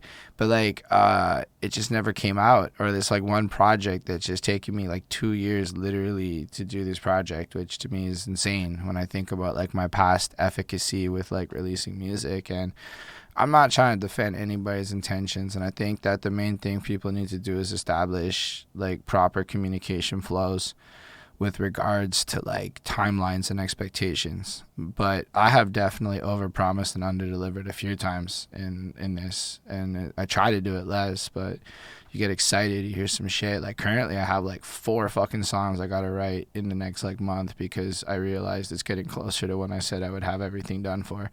And it's like, I don't know. It's just depending on where you're at, sometimes it's easier to come through. And then sometimes it's harder. For me, it's like if me, I'm talking about like project. I'm not talking about like one song. I really don't care about like a song. I'm talking about like actually like 7-8 joints that I did, with my father or whatever. And for me, it's like it would just be anyone who's listening who makes beats. So you really gotta feel the pulse of people, because some people they do a lot of releases, then after that they slow down and it's hard for you to know if like for me, like with Boxguts, I know he's gonna do it, because I know he has a lot of stuff going on, so it might take a while, but I know he's gonna do it. It's hard to know if somebody's gonna do it. I don't know that it's hard to really know. And even with You have like to that really find out. project where like it's taking me forever, I still started releasing songs off of it, and I like perform the songs. Like it's not like it's neglected. It's just that the actual production of the album got slowed the fuck down. So like, I don't know. I know that I've talked to a lot of beat makers in Montreal, and pretty much every beat maker in Montreal has that same complaint that you have. Like I'm saying, every beat maker has that complaint. And I try to release as much as I can. Certain things require sound engineers, and sound engineers cost money. And for me, at least, that's always a blocker. So if my funds ain't right, everything slows the fuck down in terms of making music. I don't know if Boxguts mixes his own shit or if you handle Mostly, that. yeah. I mostly mix my own stuff, and then if I need an extra hand, I have a couple people that I send out to. Or, Beat and I have found that using some of these mastering programs are even good for vocal mixes and stuff like that. You send your acapella through, then the instrumental through, then put it together and send it and see how that gels. Now they have all different features you can tinker with it. I suppose Yeah, the because AI Boxes era. likes to sound like really raw too. He likes like raw music, So that's what he tells me a lot. And even if he want to invest like 5 stacks or something, he'd probably be like, nah, because he likes the raw. He likes the Yeah, I didn't rawness. mean 5 stacks, but like I know for a fact that I'm not a talented enough engineer to make necessarily the quality of music I would like to make. I've gotten mediocre. Mediocre is the skill level I've achieved with my own self engineering. So it's like, Bro, I'm it's fucking horrible, man. Like I don't know anything, man. Like I'm not better than you, that's for sure. no, but at a You know what certain I'm point, saying? and don't get me wrong, I released a lot of music that like I self-produced, but I had to sit back and think about the consequence of that, or was this the right choice, or at a certain point, you hold, I don't know, you go through different Depends journeys what with you this, want. right? Yeah. Depends what you want. Yeah, depends what you And, want, because it's like and I just use that shit to fuel my next moves, kind of like, okay, if there's something that you listen to later, and it's like, all right, I could do that better now, and you like incorporate your growth into the next moves, then it just becomes like just stepping stools. I mean, don't get me because wrong, a lot of like people like the raw. I feel like the longest I've gone without working on music is like 3 months. So I'm not trying to act like I've taken off like a crazy amount of time. But the last couple of months is just, I'm in a position where, let's say I had promised a song in February, that shit did not get made. And it was like the first time that really happened to me. And I'm like, oh, wow, that's where we're at now. So I have this like new empathy to like the overwhelming nature of balance and trying to stay balanced with it, because it's like my career elevated a little bit. I'm not trying to act like I'm special or cool, but I went up a little bit on this ladder of shit, and it got way harder. And then as you go up the ladder, it's a new game of balance and a new game of balance, and then you have to like figure out how to juggle everything. And now I'm starting to get my equilibrium again. So it's like, okay, now I'm able to like start focusing and doing what I got to do, and then it'll get harder and harder. So like, I don't know. I could just see how some people end up in places where they get slow in life. But I also understand where you're coming from, because if you put all that effort into it, then fundamentally you want to see the results of that. Yeah, I mean, the good thing about doing the absolute best you can every time too, at least that's the policy I try to go for, is like do my absolute best that I can each time, from the rhymes to the recording to the mixes to the master of getting the project to be how the intended vision, get it as close to that as possible, do the absolute best you can. And then where you see the parts that are like, maybe some time passes and you feel like you've grown from there, you just rather just put the energy moving forward rather than like, man, fuck, I can't. Nah, I I mean, feel like those. And sorry, go then ahead. then after that, like you can realize like 20 years later that MF Doom made Doomsday in like an apartment with no shower, on like a portable like that whatever. I don't know what gear he had. Some guy touched it up after, Bobito like touched it up, but I mean the album was recorded on like, what I'm saying, that's one of the best albums, in that genre that was ever made. You know what I'm saying. So it's like it kind of questions your whole outlook too. Because you're I right too. mean, You need an engineer, you know. But it's like so like, look, I some have mindfuck, that you know? raw sound per se, but personally, I find that when you're playing that next to engineered raw sounds, there's something to having somebody that knows what they're doing. Like, my Of shit course, is Yeah. of course. my shit's more like I slid the loud up, whereas other people's shit's like they did things to it, and you can hear that difference a little bit too clear on good headphones. My shit sound fine on your phone. My shit don't sound fine on like fucking headphones. And I think that's like really the problem. Like, you can't really play the stuff I mix myself in the club or the car, and that's not a good experience. Oh, they even said that when the Beatles recorded albums, they would have like they record like all the musicians at the same time on mad mics, and it's like now they would be like, yo, we do need to have one mic per, you know, like the new, you know. So it's like it's a mind fuck when you think about it, really, you know. Make an Yeah, but album 40 years ago that sounds better than an album today, and they were dealing with like shitty gear, you know. But I'm just saying, it's like you got to well, keep they were like your mind open, you know. It's shitty like different gear, right?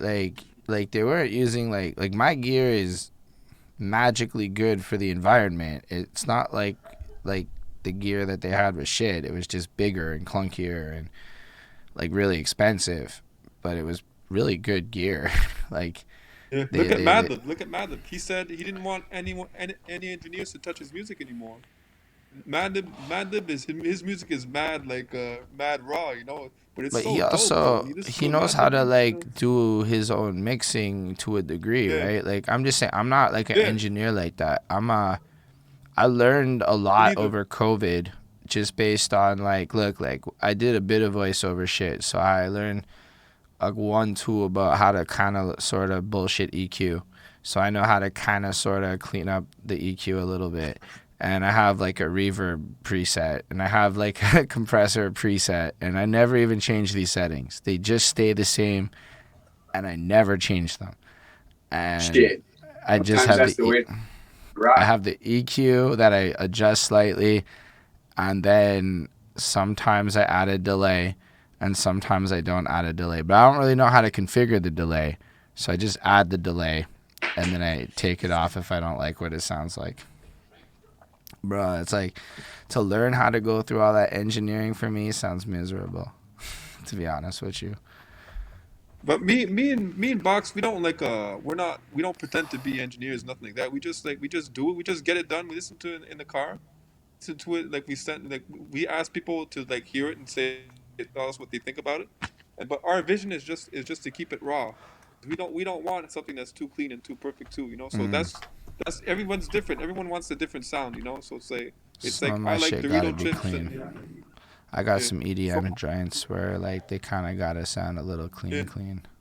No, I understand exactly what you're saying though, bro. But it's like sometimes people they just don't want to they just want it to stay like simple, you know, simple in the mix, you know what I'm saying?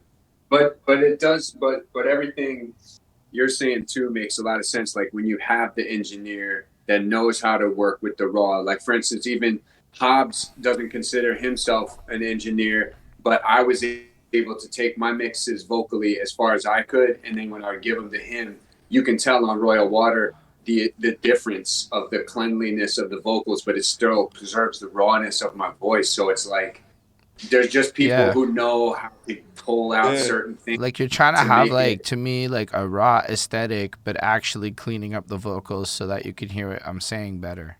Oh yeah, you're right. You're right, 100%, bro. Like I know exactly what you mean. I know exactly Yeah. what you And mean. I don't know how to do that part. And like, while I could, like, again, I could learn maybe, but I think it's just smarter to focus on the things I'm good at and in life. Like, apparently I can write blogs, so like I'm gonna put time into that more than I'm gonna learn how to be my own sound engineer right now. Because by It writing all depends blogs, what I'm gonna you need get to do. bags, and by bags I get the sound engineer. So it all comes to the same place. It's back I'll to, never be a sound engineer. Like I'll never do that. I'll never be a sound engineer, man. but if a Never sound pretend. engineer shows up and is like, Beatahoe, I love your shit. I will put up with all the Beatahoe-ness. Let's go. Let me help I you. would love that. I would love that, See? bro. But I mean, I will never be an engineer. Like I accepted a long time ago that I'm simple. I just make the beat. You know what I'm saying? Like I'm not a I don't wear many hats. I wear one hat, and that's perfect for me. You know what I'm saying? Like, I would never do that. Oh, engineering is mad complicated. It's like school and shit, and like yo, if you have like Puff Daddy's engineer coming by the studio, that guy will like he will alter your sound to make it play on the radio, and it's like that's crazy, man. Like Yeah, I got to you're right. interview Your one of point Puff is super. Daddy's engineers, so you're right. Yo, bro, I would, man, I would Yeah, be like in it's a not even an daze, man. exaggerating. This dude Nunzio was part of fucking the Bad Boy House or whatever their studio in the '90s was, and he was dead ass like a engineer on like some of these really classic joints that we all know from that era. And I got to interview him, and it was like a super pleasure. But again, he taught me a lot about the arrogance of rappers, because like when you're in the studio, what you're doing is you're creating a presentation almost. It's more like a PowerPoint than it is like a fucking raw experience, as much as it's a raw experience. And so like he was like the dumbest shit I ever saw is how rappers never punch in. How rappers always got to run it from the top. And like, fucking Puff Daddy's engineer is telling me that rappers are idiots for not punching in. It's like a big lesson for me, right? Because this guy's worked at the best.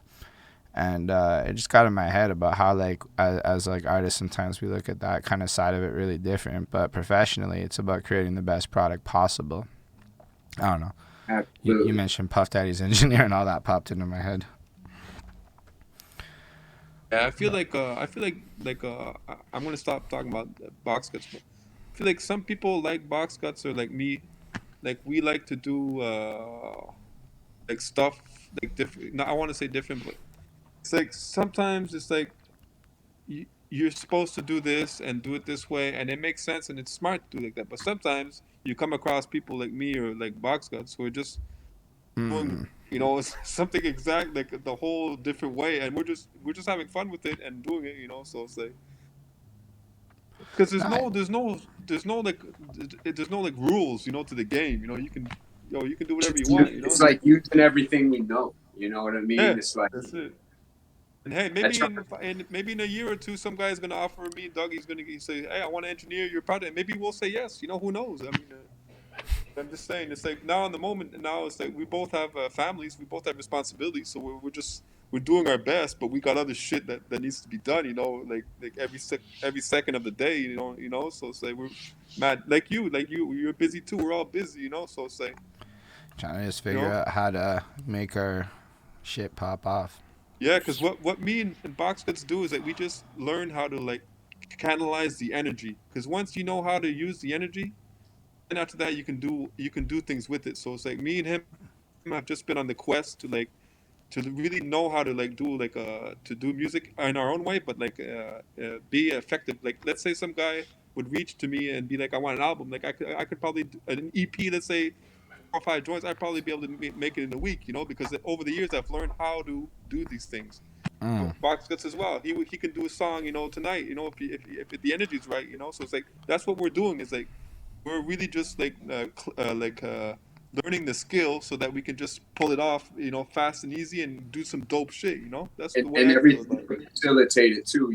Like so for me, I had to learn videos and teaching myself to edit it and getting just try to make them tighter and better, trying more things.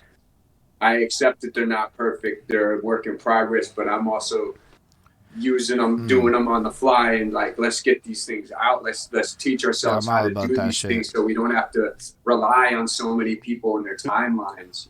And If you send Box Guts like whatever his rate is, he'll do like a really dope song for you, in like a 2 or 3 days. It's like that's what we're really learning is how to canalize that energy so that or we one, do it. if I'm on it that day and I'm not working on something, I might just do it that day. A lot of times I like to bang it out sooner the better. But if, say, for instance, like you wanted to lock in on a project, I had two others in focus in front of me that one needed to be finished and another one was requiring a lot of communication to keep going. So it's like I'm I'm really dedicating so much time to what's already in play that I have to hold the beats down from you because they're fire and I want to do it, but I'm like, please be patient. I can't do this right now. It might even Yeah, be a month. And you were mad cool about it because I think in this case it was more than a month, yeah, and and it's like that's the way I see it. Is like all the people that are winning and all that in the game, like they're all like massive energy. No, that's They fair. control their I creative just energy very well. I definitely like just pivoted putting my energy into live performances and being out in the scene like that more than in the creation phase. But I also just ran through like I don't know, I did a lot of music. The 2 years prior to this, I did a lot of music. So now I'm like, well, I should probably promote my music, which is really like a thing that at some point you realize you can keep making music, but maybe one or two of these songs you should like focus on and like actually introduce to audiences and like Yeah. this fucking lose weight joint. People walk up to me now and they don't say hi. They go, lose weight, motherfucker. And I'm like, this is crazy. Like people just say hi or like they call me the pickle guy now and all this other shit. And I'm like, yo, there's actually bags attached to some of this shit out here. So it's like, at least for me, I'm a little bit motivated by like just trying to increase the funding level. Cause like maybe everyone got their funding on lock, but when your funding's not on lock, I'm just trying to pivot to that because traveling is killing me. Traveling is killing me right now. I got to go to New York in May. That's at least a rack. Why? Because weed's fucking expensive in New York. And then like it's true. It's like you can get better deals than I did last time, but holy fuck, expect to pay like 3 times what you pay here. Then like going to Toronto, that's another bit. Like this shit just adds up, and then that's not the end of it. Then you do well there, so guess what happens? You're invited back in 3 weeks. So then that's more, and now I'm like, oh shit, like do I really have the money to be like, nah? So like I have to start to figure out how to like take what I've done, make some money on it, so I can then flip it back into the creation process and make it more exciting. Otherwise, my songs are honestly just going to be the same bullshit because there's not enough change. Yo, bro, my wife's sister, she sells houses in France, and we got offered to be on a TV show with people who sell houses, and it costs her something like 25 racks, and she did it. It cost her 20 or 25 racks. Then it cost her about 2 racks a month just to go to Paris every month and film. Major investment, my bro, and it's like who knows if it's going to pay off or not. I'm But gonna that's know a because I'm crazy experience. She's on TV now, every month. But I mean, dreams cost money, bro. That's the way she I'm goes. completely with you with that. Yeah. Like, I once I started taking that side of it seriously, like I know there's areas where we talk pay to play and it's all goofy and shit and it's a keyword lately, but like end of the day, like everything that you do, like if you like the way I see at least being the like rapper guy is like you're kind of an influencer figure. Your role is to come up with interesting shit to say, and then you should probably be doing interesting shit when you're not saying interesting shit. Otherwise, it's harder to get people to like want to support you, right? Like skills and talents is cool, but when we're talking like communities and bigger picture shit, it's like you have to kind of be kind of interesting so that when people fund you, like, you got to capture their interest or give them value for some form of either if it's entertainment or you're blessing them with something. They need to be addicted to what you got. And like so, like to build all that up. Like that's where the investment comes to me. Like it's just because like you're talking with two rebel dudes, two music rebel dudes too, and it's like we both have houses, we both have cars, we both have shit that we need to pay too. So it's like it depends how bad you want the dream. My dream is just to be with, and me and the Boxguts like we're family dudes, so it's like that shit's very important to us too. You know what I'm saying? Like I'd rather invest to go to Thailand for 8 months than to give it to like some Spotify guy to be on the list. You know what I'm saying? So it depends what you want. Bro, I don't even think I ever paid a Spotify guy one time to be on the list, but I do have to that could pay a lot of people's gas money. A lot of gas money is going to be made. And buy like fake fans on No, you shouldn't do that though. I just went to a whole ass like talk. I'm not gonna do it. No, but I went to like a whole like talk with industry folk, and if you do that, you have like so playlist is funny, right? Let's say you go on the playlist and nobody like your song on the playlist and they keep skipping over you. you're basically telling the algorithm your song is trash. So like if you're on the wrong playlists, you're actually shooting yourself in the foot. It's not even like an effective strategy. It's only good to playlist if like your song makes sense on the playlist, so that when people bump the shit, they bump the shit. Yeah. Otherwise, it's not actually like good. Anyway, my point is, even with none of that shit, paying for food in other cities is expensive, is what I'm learning. It's not even the fucking music cost. It's the like life costs of traveling that are fucking expensive. Oh, I just spent 6 months, 4 months in France, man. You know, that cost me a lot of money, my man, you know? What brought you to France? Promotional shit, you know? I was on some living life shit, you know? So that's mad expensive, you know? I'm trying to live my best life, you know? And it's like, I'd rather keep that money for me and have fun, you know? I'm not going to pay some guy, you know? But that's because me, I don't give a fuck about all that stuff. But I mean, everyone's different. Everyone wants different things, you know what I'm saying? We're also in different roles, right?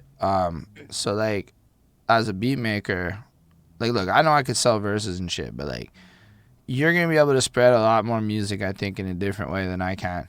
And as a guy who gets on stages and shit, my main income comes from getting on those stages and flipping clothing and shit like that, is what I'm understanding. So like, it's just different hustles to kind of get to that same place where at least that's the version I'm chasing. Cause low key, I want to travel.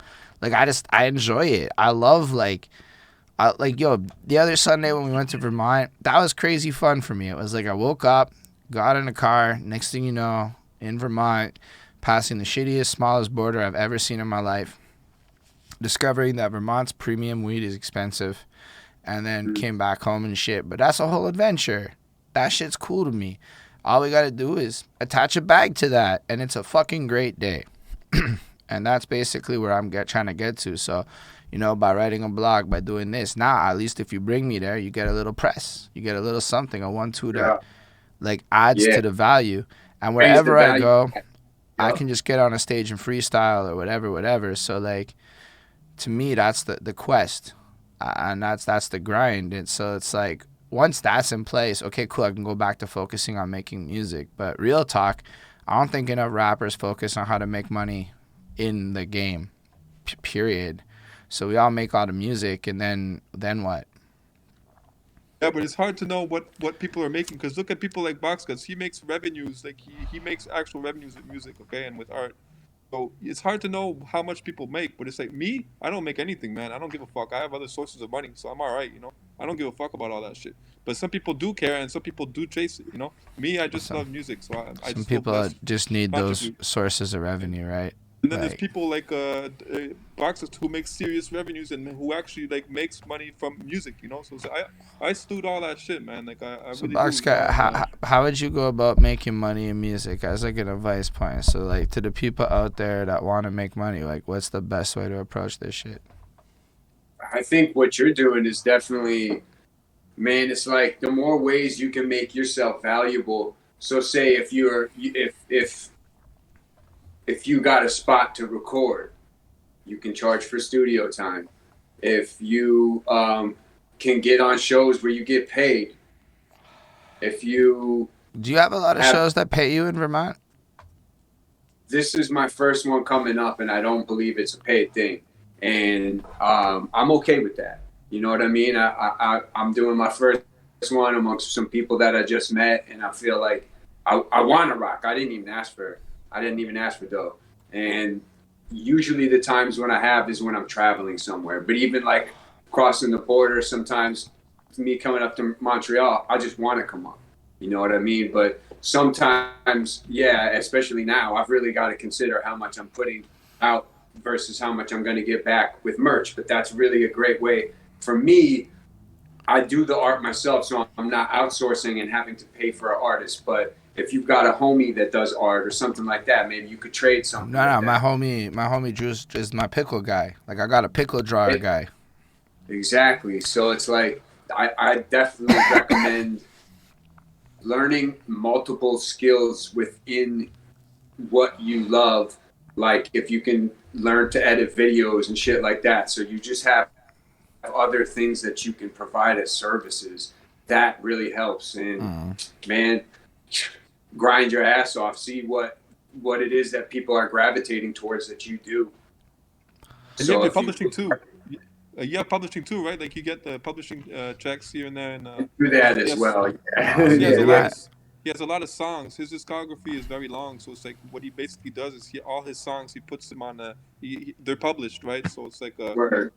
it's like Bandcamp is just like a tiny little offset of like his publishing is like how can you explain it, Doug? Like it's not just like Well, you register everything you do. You know what yeah I mean? Like just so anytime you perform anything, you get your royalties for that. so Anytime any of your so stuff gets that shit. played, So okay, like I discovered in Canada, like getting that performance bag is a little bit harder than mm, it might think, because nobody pays the fees.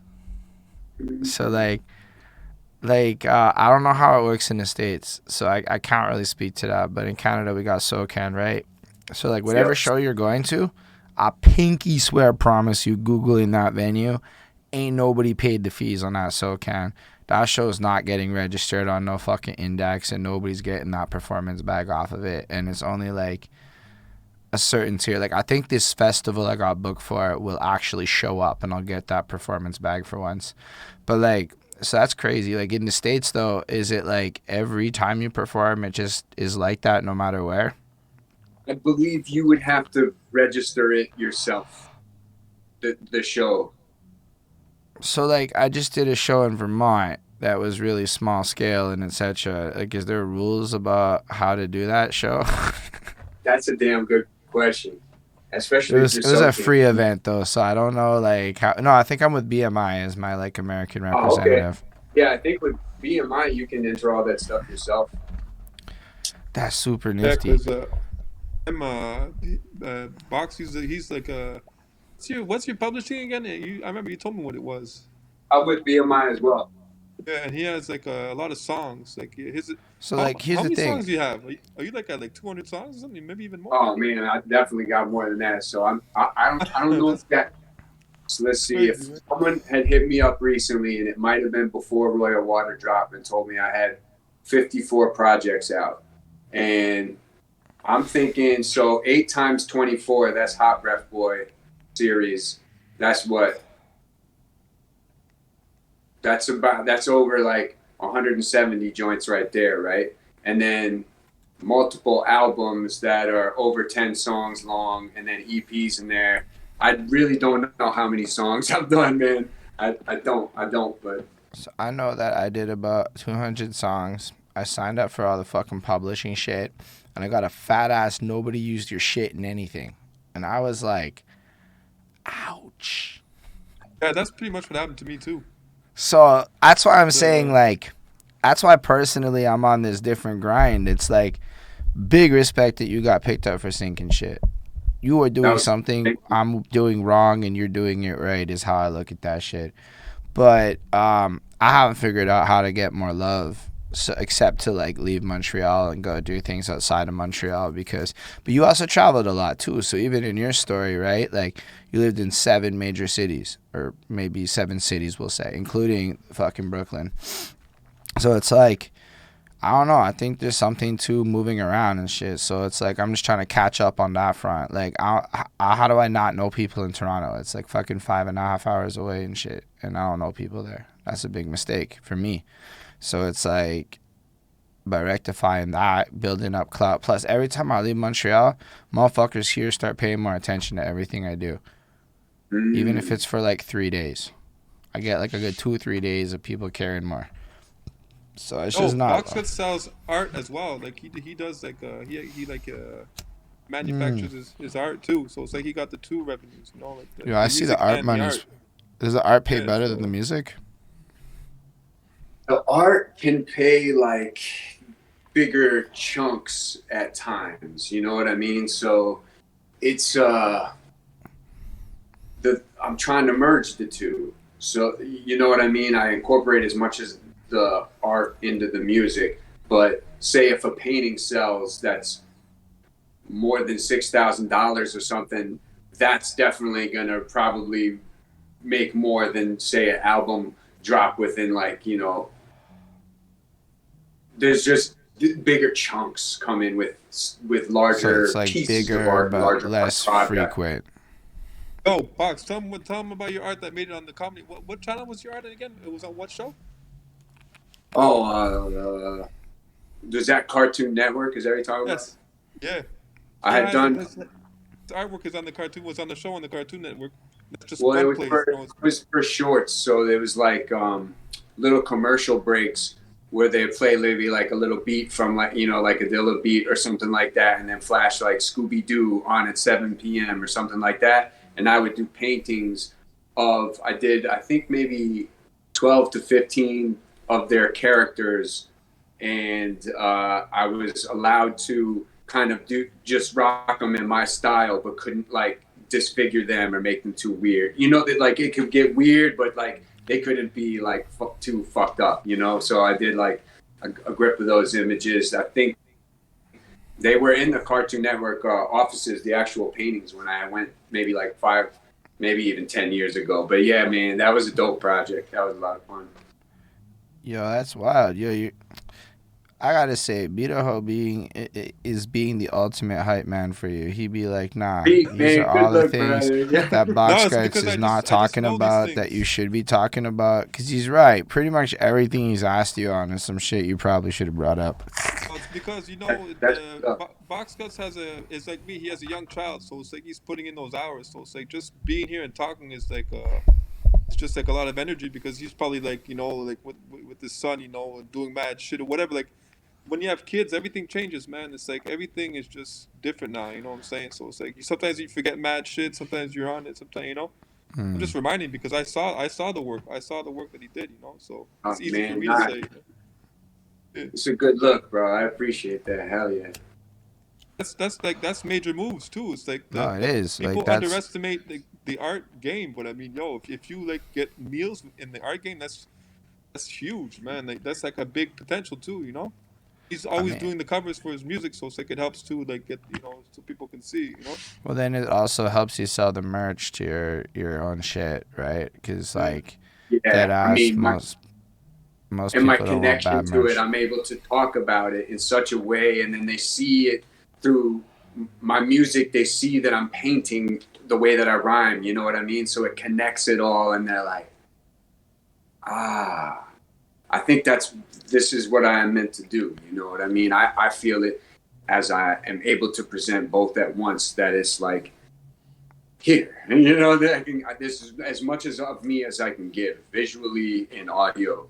This is. Do you think my favorite cover that he did was for Low Deck, man. The Deprogrammer. That's so ill, man. That cover. That's what's up. That was his idea. He had like sent me a graffiti piece. He wanted a mescalito, like a dude with the mescaline head. It's I think maybe like something you're supposed to see on mescaline or something, like one of those kind of like messenger type dudes. And yeah, so he just like long hands swirling into like cactuses flying around. I did like a graffiti thing that says deprogrammer across his stomach, and he's like in a floating meditating position and shit. His head's a big mescaline cactus. Yeah, that was fun to do that shit. That's ill, man. That's your favorite one though? Yeah, well, I mean, there's probably a lot that I haven't seen, but I mean, that's the one that really stood out to me. The colors, because I like that. I like the green too, Yeah, that's what's up. Yeah, man, do you find being in Vermont now like is an advantageous thing to your career, or is it harder than New York? That's a good question. I think it because I'm able to zone in and focus more, and also because when I was living in Brooklyn, I also had a job that I was working part-time that was like something that gave me a ton of time to still create. I mean, it rarely demanded much hours, and it took care of everything. It's like kind of like what made living out here be possible. But now it's all relying on music and art. And so that really pushed me to turn what I'm doing into more of a business, right? Like selling more clothing, more prints, more art-related stuff. And so I'm just it's still part of that journey where I'm just learning and trying to make it grow and grow. So you would say that definitely focusing on the retail side is a big like thing everybody should probably focus on. It just depends on your audience. Because for me, it works as if they like the artwork, then boom, you can rock it. If you don't want to buy the print, or maybe there is a print, but having something that people can rock and rep, and that they're happy to do it. You know what I mean? Visually, I think shirts are good. I think sweatshirts are good. I always see that mugs sell great, but I haven't tried that. Yeah, I did make one. What? You got the pickle mugs? Yeah, How are hold on, those hold on. doing?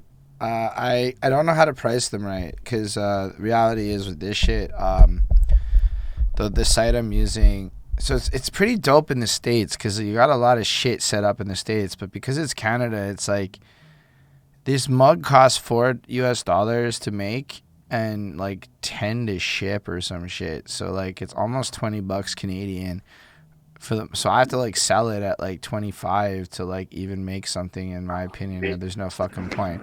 So nobody want to spend $25 on a mug. So I have to figure out how to sell a batch of mugs, so at least then you'll spend like $40 for 4 mugs or something, and you'll feel better about it because the shipping cost isn't going to change. It's just the mug price goes up, so I can afford to like price it different. But I don't know. I'm really like fascinated by like the fact that you can just get your shit put on shoes. And I'm like, I bought my first pair of pickle shoes, and I'm not like, they're okay. They're super not comfortable. Like, you compare Nikes to like the pickle shoes, and the Nikes is what you want to wear, but then you low-key want to wear your own brand because that's just fucking hard. So like, I now have uncomfortable shoes with my pickle on them. Yo, bro, they invest like billions of dollars in marketing. You know, it's like crazy, man. You know. Nah, but I got the Air Force Valentine's Day. Nah, fucking comfortable as fuck though. Like really good shoe. Like dead awesome as far as just general shoe quality goes. Man, I haven't popped a pair of Air Forces in a long time. I remember, man, in the 90s they were heavy. Like the bottoms of them were always real heavy. But I have them, man. I saved some. I just know that I didn't get them because they were Air Forces. I got them because they go with the red and the pink I tend to play to. And I'm like, damn, one pair of shoes for both color schemes? This is fucking perfect. And Paul Wall complimented how my shoes match my sweater. So I felt like I did something right in life. Because that was like a highlight of that moment for me. And otherwise, I forgot to take a picture with dude and everything. But I got that memory. Have you ever like opened for people like that, or like gone through that circuit of performing? For I wouldn't say Paul Wall. I mean, for But, like, me, people. dope shows. Yeah, hell yeah. I mean, okay, so dope shows for me were like Boot Camp Click, Tame One, Keith Murray, Jay with the Damager, Smith and Wesson. Yeah, so I already said Boot Camp Click, but in that, Helter Skelter was there. Right. So we have Ruck and Rock. You got Thurston to like open Powell. for these folk? What's up? Did you get to open for them, or like you were just at the shows? Yeah, part of the same showcases. That's super hard. Sway Seva, Poison Pen, Fast Air. Holy shit, man! Sounds like you could not get like killed doing it, opening for these guys. There's so many dope. Nah, not even. So I mean, I was out in because my man is Dutch Vega, who I do a show with, so I got connected to Poison Pen through him, and so I got to interview Sway. But nah, so they're all like pretty chill in like the shows and shit. Like it's not what it used to be before the CCTV era. Yeah, but if you come up there and it's like and they're not feeling you, they're gonna tell you, you know, it's like. Well, you just gotta... I mean, if Boxguts was like if he would like perform like that just shows how ill of a artist he is, because it's like a lot of people just go on that stage and they would just they do the 180 degrees and they would just get the fuck out, you know. That's like those artists are huge. I see what you're saying. Word, no, man, I'm agreeing with you. Man, I can keep going on with the list, you know what I mean? Like, definitely rocked with a lot of incredible names that I respect a lot.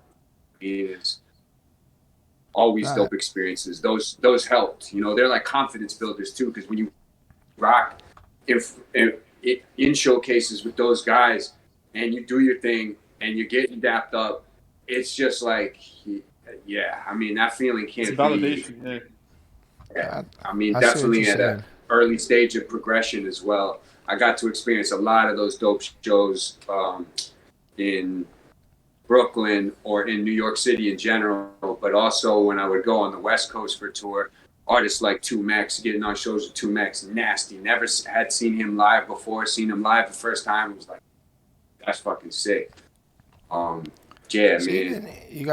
even this man's just traveling for the game. It's what it is when you're a rapper. See, Beatahoe, it's a different game when you're a rapper to a beat maker life. Super different game. This guy is the traveling man. Like if I call him, I talk to him, he might be like, you know, in Atlanta, or he might be like in Soviet. He's like, yo, where you at? This guy is a traveling man.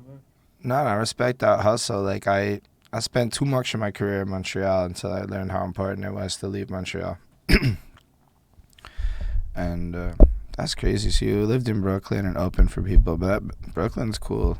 Like I can't say like I've spent a crazy amount of time there, but when I was just in Brooklyn in January, and like Raw Digga was doing one of those showcases for free and shit, and I got to this like head on over so to dope, a fucking Raw Digga show. Young Z's in the crowd next to me, just moshing me and Young Z, and I'm like, this is like crazy shit, right? Because like that doesn't really happen in like fucking Saint Laurent Street that often. And then, you know, I copped the fucking sweater off of Young Z because I'm like, well, I mean, I'm fucking here. I may as well. And it was just like crazy. And then the later on that week, I saw Poison Pen and Swave Seva and them all do the end of the week thing. And it was just like, it's crazy talent and a lot of like dope experiences where that's why I was kind of curious about the New York versus Vermont thing. Because like sometimes in Montreal, it'd be like we have crazy showcases, but we don't have like the Poison Pens and them pulling up at our showcases. I think they do come up here, honestly. I don't know them specifically, but like names that I see on showcases, I see Capadonna, I see Inspector Deck, I see familiar names where I want to go to the shows. You know what I mean? And it's dope to see that. They come to Vermont, now, I mean? What's that? You mean saying they go to Vermont? Yeah, they come to Vermont. They come to Vermont. It's like Vermont something barn. I see is Zen Barn maybe is puts on shows with larger names that I've seen. But yeah, this is 2023 is like my first time getting out and socializing and peeping these shows, and I've only been to 2 so far. So this Thursday will be the 3rd one where I'll actually be rocking. I did freestyle at the other shows. Nah, but this is like actually doing your thing. Yeah. That's a crazy thought. I never considered that we could go to like upstate New York or Vermont and fucking rap for opening for people. Upstate is dope too. I did a lot of shows upstate. Man, motherfuckers get down. Albany is good. If you want to go further upstate, you got all types of places. I want to go further upstate, bro, because I'm already further upstate. Like I'm just That's upstate. Right. Like for me, it's like south, right? So like Plattsburgh is a lot closer than say everything else. Mm. And just because, like, again, I went to Vermont for the first time, and I'm like, wow, this was easier. It's harder to go to Toronto than it is to go to Plattsburgh. And then my man Yo. Is Vermont the state where you're not allowed to have anal sex? Because I remember I went on a trip with my wife, and I saw that in one of those states. I forget which one it was. Was it Vermont? I have no idea.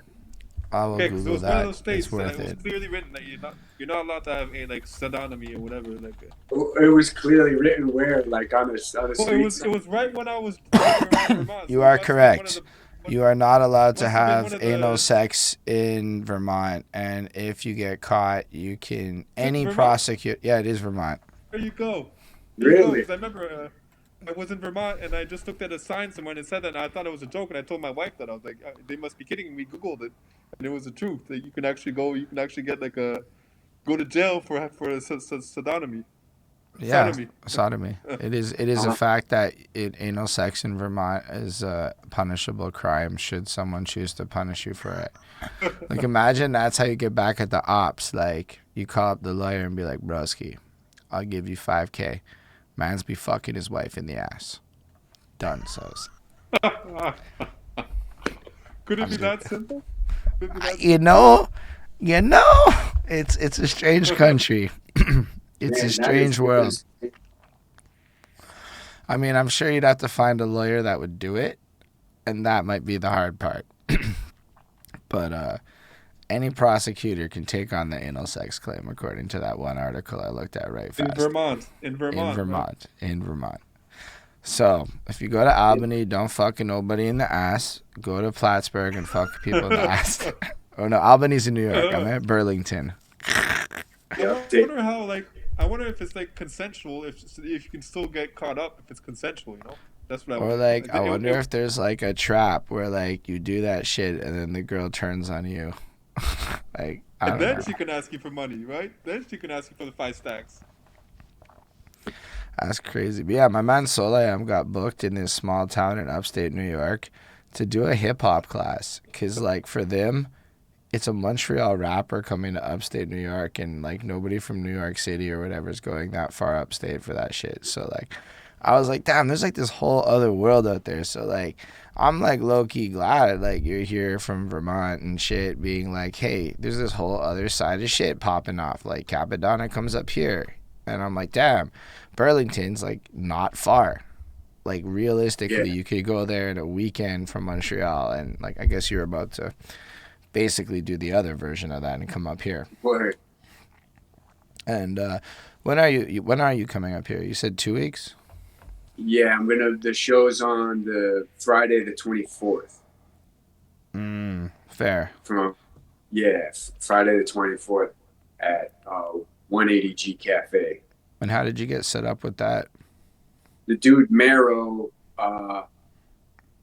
let's see, homie has produced an album for me called Mirage from the Gondola, and we had stayed in touch, and he was looking to do a show out in Vermont and needed a quick turnaround. And I was telling him I kind of just gotten my feet wet out here and was like, I had waited like 2 months, no, maybe 3 months to get on a show. So I was thinking, man, holler at me later when I've got out and like felt things out a little better, established more connects. And he's like, said it's all good that his homie could probably maybe pull something. And then turned out his homie couldn't, but he said, I got something in Montreal. And I was like, oh, well, shit, if you're asking me for a show, it's cool if I ask you for a show. And he's like, yeah, come through. So that was a good look. And I was just like, all right, fuck it. I'm going to get that going. The one thing I was going to ask you is, do you know about bringing merch across the border? Yo, we all facing the same problem here, right? Because we ain't really coming on work permits. So, Yo, you know what? But I forgot to tell you this, Box. When I went to the States a few years ago, they caught me up at the border and they didn't let me in. Fortunately, I don't have a criminal record or anything like that, but they did find CDs in my car. And they told me, I forgot to tell you this the other day, I'm sorry. They said, we think that you're coming here to sell CDs. And I was like, listen, I must have sold like 3 CDs in 7 years of making music. Obviously, you guys are wrong. Yeah, but we found the CDs. Had like these. No, it's really like that. So like, let's say 15 CDs. I had 15 CDs that they gave it to me. They were just in my whip. I never took them out. So like, it's kind of like one of them things where I think the smart choice is to find a local distributor. Like, let's say you wanted to do a merch run and you wanted to do it limited. You'd find somebody up here. Like, I'll put you in touch with my guy. You do like a 10-20 shirt run with him, right? He can do black and white like mad quick, and then you just pick it up when you get here, and you kind of dodge that in the same way I would want to find somebody in the States where I could kind of set up a similar situation. Because, like, when I went down to the border by bus, and my bag smelled like weed, and the dogs had a field day, so they literally searched all my shit. And, like, I'm not saying that's going to happen to you, but, like, you don't know what might trigger a search, and it's really hard to explain why you have 10 shirts with the same logo on it, and then you are on a flyer here. And so you have to keep that in mind, that, like, you already kind of have to tell them you're coming up here to rap for free. So like when we went to Vermont, my dude tells him we're coming to rap for free, and he's like, "What? You guys are fucking dumb." You could see it in his face that the border guy was like, "You guys are fucking dumb." Yeah, but And who I'm cares like, what he thinks? Fuck him, you know. You care what he thinks because he has to let you in the country. So you No, can't. you're right. You're right. But I mean, if he has judgment. No, but then we were like, we Give explained fuck. like, look, broski, this is a marketing stunt for us. We're coming down to rap for free. We're not getting paid, nothing like that. But it makes us look cool at home. And he was like, damn, y'all Canadians is wild coming to Vermont. But like, he let us through. You could see all that in his face. But like, yeah, it's kind of like that. So I would not risk the merch, because then if you get dinged, that's every time you cross the border for the rest of your life. And then Yeah, but like, Boxguts, Yeah, you can I just put figured like that. the shirts, put like 15 shirts on you of the same shirt. nah, but like for I real, think I'm like, just gonna try and keep it as legit as possible. I might even call them ahead of time to figure out what I got to do, so I nah, can just come.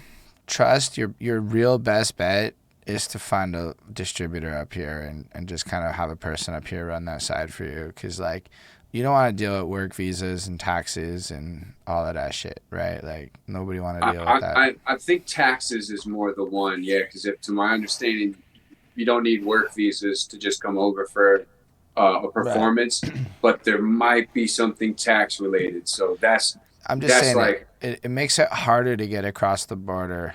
And so like my experience with this is just limited, but I started asking questions because I'm now facing these hurdles. Is like, if you can figure out somebody here, like I don't know how many shirts you're gonna sell at this show, but given what I googled, it's probably like what 10, 15 max, you know.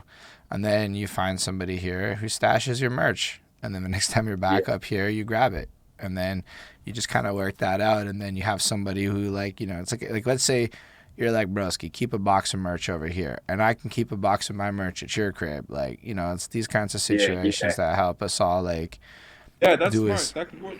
yeah, because, like, to me, that's send advantageous. a box of CDs or something. Like, Yeah. yeah. That might be problematic, because now you have customs that are going to check your box possibly right. and shit, right? So, like, really, the idea is you send the bread, pay the man's here, he prints the shirts, I take them and put them in my room. I got you on that front. And then we find your guy down there, reverse the process. Then none of us have to cross the borders with nothing. Mm-hmm. And I think that kind of a pipeline is like how I want to approach merch in the States, because That's a good way to do it, man. Just that way you don't have to travel with any of it. and nobody wants to travel with it. I don't know. That's a whole extra fucking bag for like not shit you're gonna actually wear. That's not fun. Shit. Have you been involved in the New York art scene at all? Have I been involved in what? Like the New York graffiti mural scenes and all that shit. I wouldn't say involved in the mural scenes, but I painted with a lot of really dope writers out there, and we had hit walls together and shit like that. Like some really dope artists have asked me to do stuff with them, and a lot of stuff I would just do on my own. But I met amazing fucking graffiti writers while I was in New York. Absolutely. They were man, it's a thick batch, because you got a ton of people who grew up there who are just nasty and have kept the traditional style and add their own flair. And then you have a lot of out of town influence coming from everywhere in the fucking world. You know what I mean? It's just. I mean, I sort of know what you mean. I've been to New York City all the 3 times, but I thought I understood what like the graffiti art scene was like, based because like I like what Montreal brings to the table, and there are like small, tiny pockets of Montreal that are like super fire. Then you realize that New York is just at a level that we do not touch. It is madness. And then we're talking like legal, illegal. It doesn't matter. Even the sticker game is ridiculous. I don't know if you ever did the sticker game. I don't know if I would say I did the sticker game, but I've done a grip of stickers, because I first, like, I would just do a bunch of postal slaps, and then drawing when I'm not out writing, and then I do so much like painting inside on canvases that whenever someone would give me a sticker, I would just take like whatever paint color was a little left over, just, you know, like a not like someone's sticker with their hand style, but like a Whole Foods or some shit sticker, you know, just blah.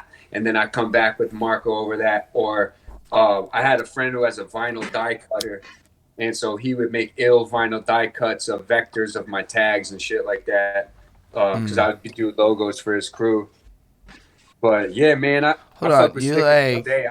you like made the logos for other. You get into the logo game because you're a writer like that, and so people want your hand style, and that's like a whole business thing. Yeah, and often it'll just I did a lot for crew, you know what I mean? I did a lot for crew, because we all kind of took care of each other in different ways, getting each other shows, Right. hooking each other up with producers, shit like that. Being able to provide the graphics, you know, if it's something that I know I can handle and somebody needs it, and it won't take too much time, then I just get a homie on the strength. But then, yeah, I would provide that also as a service, logos. Did you ever like get into like making comics or any of that kind of shit? When I was probably, let's see, in Atlanta, we had something called middle school, right? And it's like when you're about to get into high school. Right. I would try and draw comics with friends, but I had one friend who was just so damn good that it almost made it like we got to find my other friend and I who would draw comics, like, man, we got to find our own shit. You know what I mean? It's like this one dude was just such on another level that it was like, oh damn, at that age. And I never really got further into comics, maybe doing like one strip for an assignment in college, but that was it. Right. So basically, you just kind of focus with like where the music took you, and like, do you feel like being involved in the art world has helped build on the music thing? Because like personally, I only recently started caring about the art world, like the visual side of it. Like I started going to a couple of events where there's live painters, and I'm realizing there's this whole ass other community that doesn't make music but is basically on a similar kind of hustle. And do you find like being in both these communities just increases the access you have to things? Absolutely. Definitely. A lot of times people who will even go to galleries are people who like to go out, so they know a lot of places where people are gathering and other places where hip hop nights are out and stuff like that. But in general, the art audiences like to be entertained. You know what I mean? They like to soak something in. So I guess if you're already making art there, they're gonna come let you rap before they'll let me come rap. In some cases, yeah, kind of like, you know, let's hear what you do, and then, oh, okay, interesting, yeah. Yeah, I'm not sure if I answered that right. No, it makes sense. I mean, just the end of the day, like, you can meet more people, and I mean, ultimately, you're gonna sell more art doing the art thing. So it fundamentally helps fuel it all. Is there like kind of like, where do you see your career going now? So like, you're at the point where you're hustling clothes and stuff. You're a family guy. Like, you've done a bunch of, you know, performing around different places and whatnot. How do you see like the next couple of years playing out for you with this post-pandemic universe? I see there's like a metamorphosis taking place with everything I'm doing from music to art, because it's being treated a little more as a business, more so that this is the thing that is my sole source to provide for myself and my family and to maintain the lifestyle. So that's given me business to learn in a whole different way. And I'm seeing it already start to play out into how I conduct myself now and how I present music and art. And I'm watching the things go into fruition. So I'm just going through the movements of putting everything that I believe I'm learning into practice as much as possible, and being as active in learning to just keep pushing the things forward to make more, to generate more revenue, really, honestly, to support the needs of the family, and then finding what I can do to give back beyond just the music that I'm giving and the art that I'm giving. I'm looking to find ways to provide more value, not just because of the monetary sense of it, but because I think, maybe more so for the monetary sense of it. He's Because like, right, it's like I want to you want act like something this is about the people need. community. He's like, nah, I want to make that bread. Right. I mean, when it comes down to that, because for art, is like, I don't want to cater it to anybody, but I want to learn how to take what I do and present it to make more money with it, if that makes sense. You know what I No, it mean? Like, totally I don't makes sense. That's why I started blogging. I'm like, word look, up. end of the day, you got to do some sellouty shit, right? And I'm not really personally at a point where I know that I'm willing to make music that may be as marketable as other such things. But the people that like what I do fucks with what I do. So it's really Right. just a matter of finding your tribe and shit. So And then you don't ever have to sell out as long as you're not doing something that's not you. right. You know what So it's like. but it works out that I could write a mean ass blog that is completely in the vein of what people expect from a blog. So it's like all of a sudden I'm way more marketable in a sense because I feel like my blog articles are more marketable than, say, my music or even this interview show. Like, it's cool. I haven't figured it out how to do, like, the polish or any of the things to, like, fully take it to the next level. But, like, yo, the blog shit's easy. I just already did that for, like, work and shit. So, like, you start looking at it like that. But then it's going to force me to start looking at the rest of my life. Okay, well, if I do it like that over here, and it ties it in, but it allows me to communicate with more people in a vaster way, in a more digestible way. And let's say it takes 1,000 people to even click on one next thing. I'm more likely to get that 1,000 people by having this more, like, let's call it sellouty version of what I do. Because to me, this blog shit's just like, how can I make clickbait? Still be authentic, but make some fucking clickbait for once. Because, like, often I'm not making clickbait in my career. I'm trying to make some shit. We need some clickbait in our careers to really get that, like, virality and buzz up in order to get, like, a lot more organic attention. Like, there are a lot of other ways to do it, but, I mean, it's been proven that a catchy thumbnail and a good title will, in fact, mean a better click-through rate. And you can't, like, rewrite humanity. I mean, I think just putting your own aesthetic into everything begins to generate a pattern that people either like what they're seeing or they're not, and then you learn to adjust that because that might be signs where you need improvement, whatever feedback you're getting, right? Right.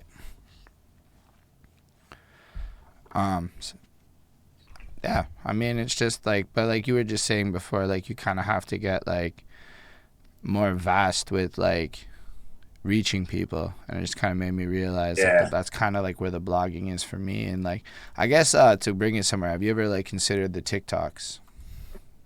It's I know funny that, because that that's one of BEATAHOE those. might not be a TikTok guy, Mr. Mask Up, but weirdly with the Mask Up, you on TikTok, oof, you're gonna go hard with the kids, right?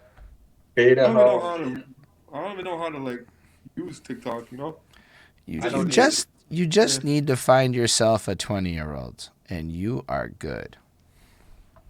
But you know what? You know what? You know what, man? It's like that's why I like your persona because you're trying to figure it out. You know, and I respect that shit because you're Yo, very there's open this. minded and you're kind of like trying a few things just to see what the outcomes are. You know, and I find I think you got a little hustle in you, so I think that's a good thing, man. I salute that shit. You know. I mean, you Word gotta up. find value, but also like I'm just trying not to be dumb about it. Like, look, on TikTok, you can do things. It's the only social media app where it's cheaper to market to women. All right, like, Yeah. I'm gonna be real. Every other platform, it costs more money to market to women, but TikTok, because there's more women. So now it costs more money to market to men. Basic supply and demand shits.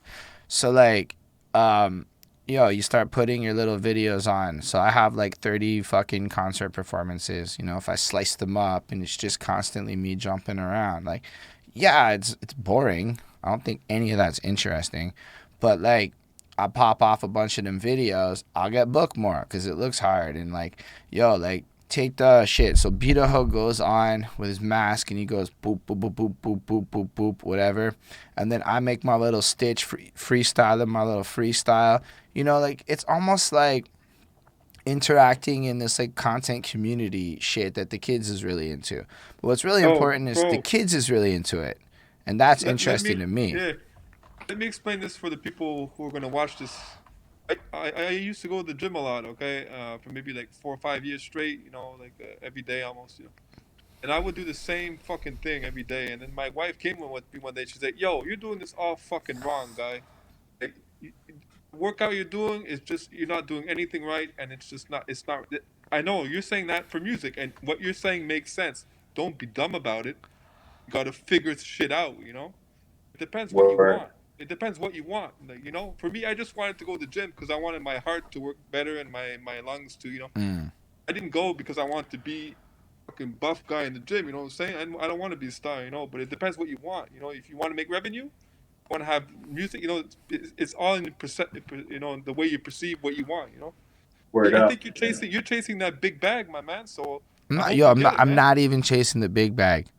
I'm chasing the mediocre, like 50, 100K a year just off a music bag. Like, shit, pay for my cost bag. No, like 50K a year, 50 to 100K a year. That's a lot of money, my man. 50K is a lot of money, man. 50K is okay. 50K, okay. Like, Canadian. it's all relative. For somebody, it could be a lot. For somebody, it could be a little. I mean, I live in Montreal. It's getting to not be a lot. You think like changing. Making you talking about 50K before taxes or what? Like, so yeah, before taxes. After taxes, yeah. Probably like 37, 38. 37, yeah. I mean, look, it's not like bad. Yo, man, that's a house. That's 20% of like No, it's a good amount. So like to me, it's like if I can pull that off of music because I already spend a lot on music, it'll be like even more for me. Cause like, believe it or not, I'm actually just used to living way below like what I make because so much goes into this shit. But I would also like to make enough that instead of paying for this shit pays me. That would be super beautiful. My sister has a boyfriend, and he went back to school like later in life, you know, and he met this young kid. He was 18 years old, and he said he made $30,000 last year selling beats. I was like, fuck, you know, that's a lot of money, you know, like to sell beats. That's that is. So if I could make that guy like was in Quebec City. That guy was in Quebec City. So I never knew what his name was. I wish I did that, man. You know. If you really like, I didn't get a chance to know. I didn't ask him what the guy's name was. So I don't even know what type of beats. I mean, like the truth is, like if you want to sell like beats like that, and you have the catalog of beats like that, at the end of the day, it's a marketing game. Then it's connecting your beats with people with enough frequency that they want to cop it. Like there's certain rules to that where you can do it authentic to yourself. That's why there's like 100 ways to get to the goal, but there are certain compromises you might have to make, like it's probably not a bad idea to have a TikTok if you want to sell beats. Yeah, I know. That's why everything you said tonight, to me, it makes perfect sense. And the thing is like, yo, even like with like a guy like you who want to stay anonymous, right? Like you can just have your picture of like your because I think you do a lot of the drum shits, right? So you just have the fucking pad there and then just your finger, and you can put a glove on it. Now your finger's not even there. And that's all you need to do a TikTok. Or in like Boxguts situation, broski, man, if you make art on camera, it's done. That shit pays. Like my homie's been paid commissions because of like the art he's put online and shit. So like then you like make the commission piece, you film it with your phone, you speed it up like 16 times or whatever. That's your TikTok. Shit like that. Boom, boom, boom. And now like motherfuckers really geek on that shit. So like it's just using the tools, right? And ignoring the dumb shit that comes with it. Like I'm not saying go on TikTok and dance. I'm saying go on TikTok and leverage the tools to promote music better. Oh, so would you like if we gave you money, would you do that for like would you do that for Yes, people? 100%. Not even a How fucking much question. how much would you charge per video? We Is would it per figure video? How does out it work? How does this shit work? we would figure out a rate that makes sense for the volume of work. Like I don't want to What would be fully the have that minimal? What would be like the minimal like bag that you would ask for? I don't know, 30 for For like a 30 startup, ish. for like a TikTok startup. No, for me What's that? it's more like I do shit like that at like 30, 35 an hour depending on who and what. And so it's how many hours a week am I dedicating to your project? And then within that time frame we establish what can be done. So it's more like who's going to do what. Anyway, it's like we would figure out the logistics, right? And then Okay, like okay. am I doing content? Are you guys creating it? Who's outsourcing it? That so it's a bigger conversation, but the answer to your question is yeah, it's totally what I freelance is content management and that kind of shit. Like Oh, that's that's the partly future, my man. That's the future right there. because like to me it's That's like guys like you need the discipline of being told what to do and maybe some logistics, but like dead ass if somebody teaches you how to like if you came I hung out with you for an hour I'll teach you how to fucking TikTok. But like we go through the process you embrace it, but like nah for real because like you're making beats, right? Like I've seen some crazy interesting niches and shit, and that's what I understand how to do is to look at situations and niche it up and like find ways to like storytell it. That's how we landed on the pickles. It was very clear to me that this pickles thing was gonna be hard and nobody else was touching it. It was just clear as day. Do I like being the pickle guy? No. But I like selling pickle shit. That's Oh, I fun. love pickles, man. Like I love having pickles in my hamburgers, man. You know, I'm a I do pickle guy. not like it. I'm not even a pickle guy. I'm like a not I'm a, pickle. I'm a pickle guy for real. Yeah. That's why we made a shirt where the pickle guy is like really happy. And then this one is the dead pickle where he's not happy for the people that don't like pickles. And then we're working on the third pickle, which is both the pickles put together in like a Frankenstein kind of way. Because motherfuckers will then hit you with the, I like pickles, but I don't like them on sandwiches, but I like them on chicken burgers, but I don't like them over here. And those motherfuckers is confused. So they're going to get both the pickles because that's their answer. It's both of them. Yo, shout out to my man, the Ill Temper. He made a song that went viral, and it's called Grandma Sex, and he found a song that had nobody had content on before. I Did think I that with heard King that shit. Gordy. King Gordy, the guy who's Bizarre's best friend or whatever. Song exploded, my man. And he just talk about having sex with it's called period sex. And all the song they're talking about like I'm gonna fuck you on your you're on your period, girl. So just like really like deranged, psychotic, sexual period I content. know this song. Yes, that's my man. That's Ill Temper. That's what I'm talking about. That's what I was talking about, Doug. A box that I want you to jump on. That song Nah, blew up, but man. It's with King Gordy. the thing is like, yeah, that's a more extreme That's the same thing as example, you. You but found something that nobody yeah, was that's what fucking we're with. trying to do. So when you're in like TikTok land, you're doing one of two things. Like you're either trying to play to what's popping. So like if you're doing art, like I honestly would play to what's popping because it's really easy and you're already gonna make bread.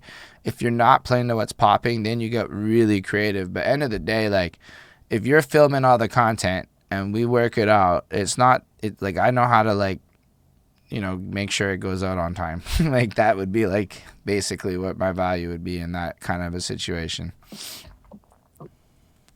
But Man, like I wish I would have like done all this stuff before, but it's like at this point now, I don't think I could because I'm just like stupid like that, like I don't care, you know what I'm saying? I I mean just like maybe music. I like to listen to music. Like music saved my life, man, pretty much, So it's like if I get a chance to contribute with somebody, that's dope to me. That's like the dopest part. but if Like, you in a look at place this guy. where Yeah, we just did a project, and I was like, Boxguts is gonna release it on his Spotify because I don't give a fuck about that shit. That shit is like meaningless to me. And that's what I usually do all the time. Because it's like I don't care. For me, that's like it's just fun for me to make music. And so it's like I was saying, everybody's different. Everyone's chasing something different because we're all different humans. Right. I understand what you say. What you say makes sense. But You it's gotta be also smart like just about on that point, like currently I lost my job a couple months ago. So everything I'm going to talk about until like my financial situation is as blessed as I would like it to be again is going to be how can I make bread, and everything else is kind of less important because there will come a day where I run out of money and that day will be bad. So before that day comes, I Yeah. need to solve that problem. When that day is done, watch how I'm all like, let's do some bohemian shit because I'm not broke right now. And like, so like, it, like just where you're at in life can highly impact your goals. But this is the first period of my life where I haven't had to like quote unquote go to an office place at 9 o'clock in the morning for the last 3 months. And that has been like a palate cleanser to like figuring out what I want to do with my life. And there's a lot of hustles out there. So like, yo, I would much rather help Beatahoe make $30,000 a year with social media than go to work. You know, like. Oh, yo, are you cool? Are you cool with like saying your prices like on your show, or you'd rather like Not for we real. talk about Like personal? at this point, like it's really more of an hourly thing for the most part. Like there's a couple of things Do you we do have to do you figure do it like out. hour packaging? Like how do you negotiate? Honestly, I have to like really see what you want specifically. So it'd have to be like I would say on average I do some shit for like 30 an hour. Like 30 an hour, okay. And what would be the minimum amount of hours that you would do? I don't know, I'd probably make it 3 hours a week would make it more worth the time to like block that out and figure it out. But then it also depends on what you want. And can we like, cause yo, like I'm also not trying to like rob people here. So like if we talk about this shit, which probably better off cam, and like establish Yeah. exactly what the fuck you're looking for. Can I provide value? Like homegirl hit me with a project and I'm like, listen, I can provide you this value. And then it makes sense. So like unless I can actually do something for you, it doesn't make sense. But like if we talk about it, you're like, this is the plan, it's gonna take 6 months, this, that, the next thing, and if you stick to this, you'll see the returns, and you're on board and you want to do it, because that's the other part. Sometimes people wildly like the idea but don't want to actually do it. So like, What would be like the minimum amount of money that you would take for like a monthly pay? Now, I don't care if you would do like 5 6 hours a month. I don't expect you to do fucking like a thousand. it's a hard, like, man, it's a hard question to answer. Like I would But take the most money I can get for what makes yeah, sense for a project. But like to feel it, man. baseline it for like the average person, I would say I'm worth like 30. Like I was making more than $30 an hour corporate, so there's no way I'm gonna like go move on my skill set for like less than 30, because like I just did a lot. I've fucked up so much that I could tell you how to not fuck up in ways that YouTube is not telling you. Like I don't know how I else to mean, I like mean, put that. I see the clips that you made. I mean, they're dope.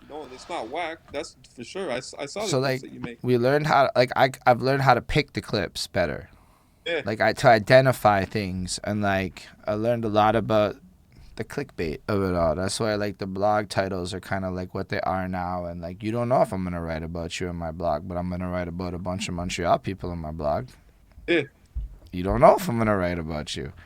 And maybe I write about box guts. You never know. It might just be a throw. It'll probably be a throwaway sentence in a blog unrelated to anything. And that's where like you start coming up with these hooks. So now people it's like this shit's all like wrestling. The entire music game, the entire content game, it's like fucking the WWE. They're like one of the best at creating hype for fucking nonsense. I love it. And you have to like tap into that world, and it's all storytelling. So like if you're trying to push Beatahoe, you got to figure out like a couple of hooks like you would do in a song for your TikToks and shit, stuff that's true to you. It's like shit, maybe it's a stinger that flashes up Beatahoe. Like maybe it's you saying it in a way, and just like there's these little things you do that increases the likelihood of somebody coming back and then following your shit. And then like if you're a beat maker, half of what your job is going to be is videos where I can't do this part, you would have to do it, is you being like,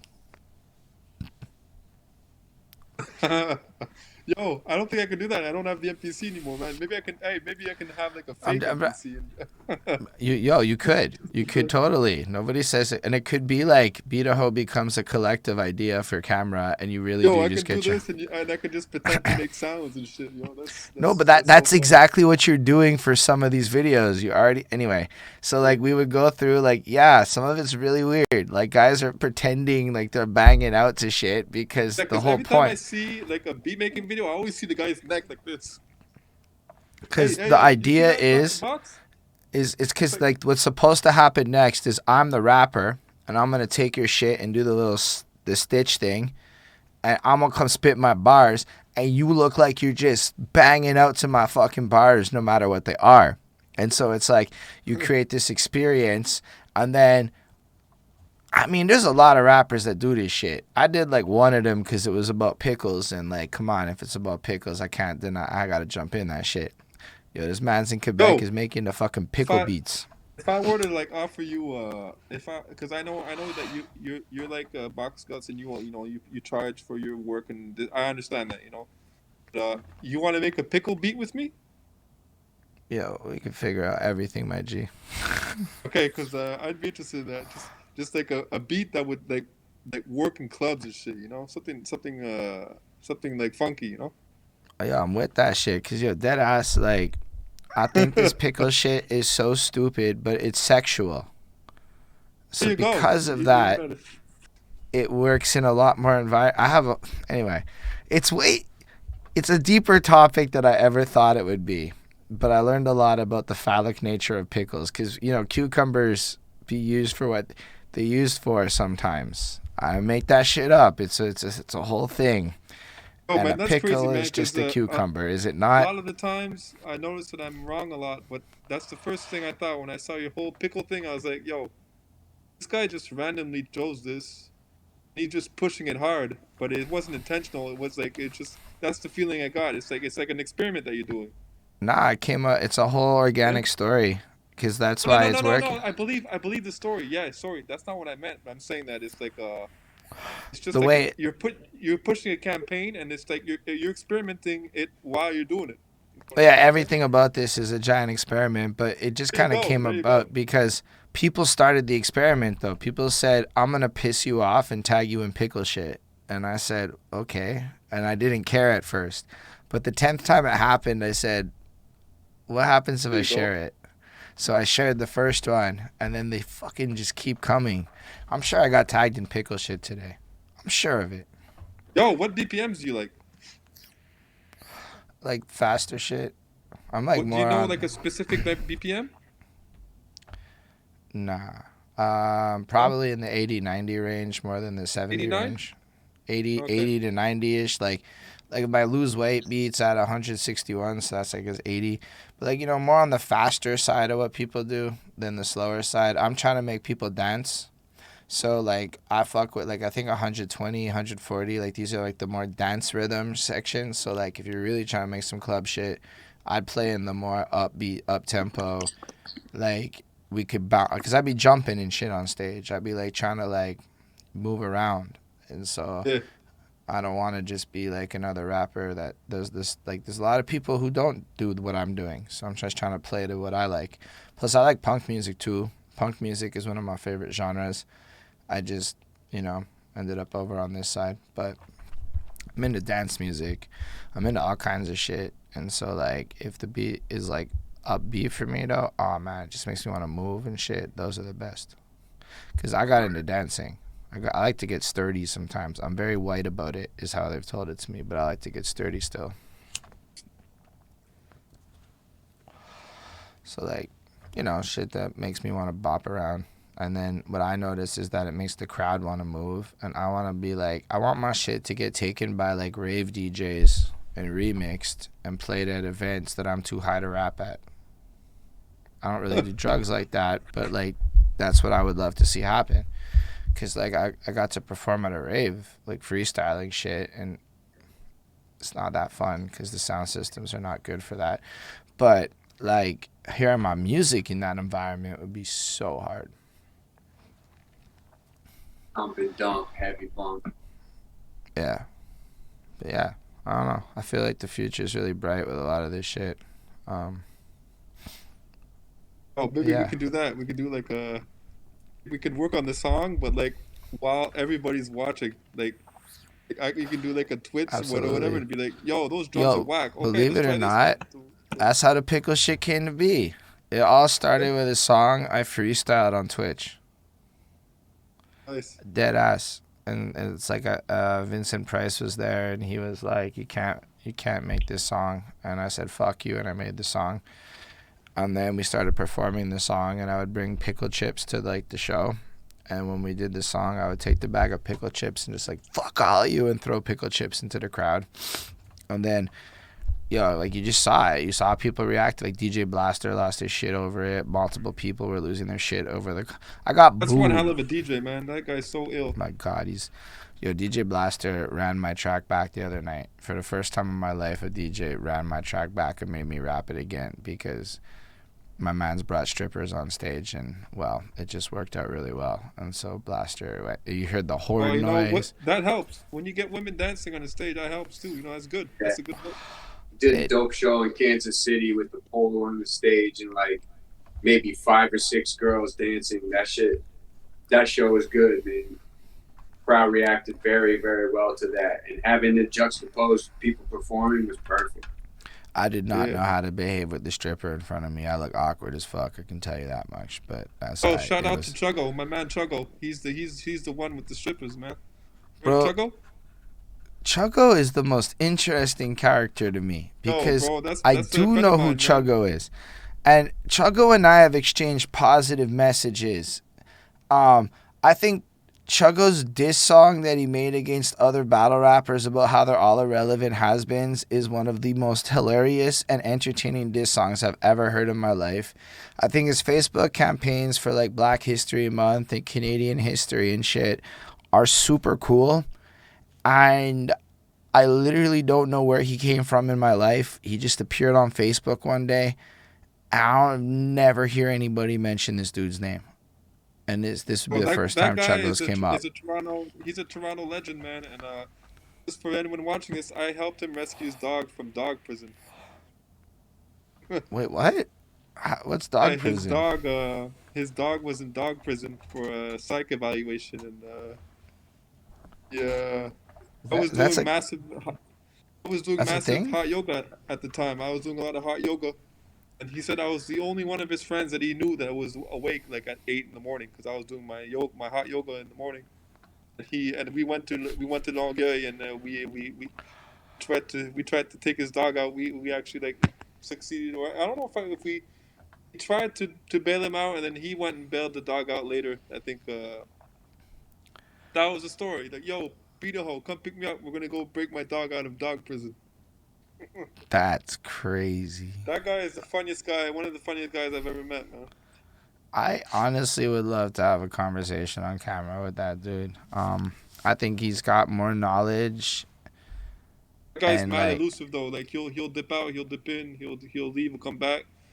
He's like he moves a lot too. Like I remember he kind of reminds me a bit of me. Just up and about, like just like he likes to live in different places, and mad humble dude, man, mad humble. And that guy's crazy with the hands too, man. Like remember he showed me a fight diary, man. That's the first human I've ever met who showed me a fight diary. See, that's what makes me want to sit there and have a conversation with Chuggo. But also he's nice with the bars. I mean, that's fair. And with the battle raps, yeah. But like, I still have like this wish list, cause like, listen, for me the biggest motivation, like as much as I want to be a rap superstar and shit, I actually really want to write books about like all this shit. Okay, like I know it sounds crazy, but like we capture in like oral testimonies and histories, and I don't see a lot of people that are motivated by the same things I'm motivated by, which is like the history of it all. I just want to be like I'd be reading books that are oral testimonies of people and shit. Like it's such an interesting genre and stuff. And like the story of my city's English hip hop scene is not captured properly anywhere. Like you don't know it unless you were there and you know it, unless you know the characters and they've told you about it. And even then, many of the characters are elusive as fuck, and it's hard to like get the story. Anyway, so like I just think that like it's important to have people like Chuggo who clearly care that much about the history and what happened and putting emphasis on all the key figures out there, because otherwise guys like me have no chance of piecing together the fucking puzzle. So I just have a lot of respect for that dude. Like a lot of respect for Chuggo him. is a fucking legend, and he made an Boxguts. He made an album. He came out of Toronto.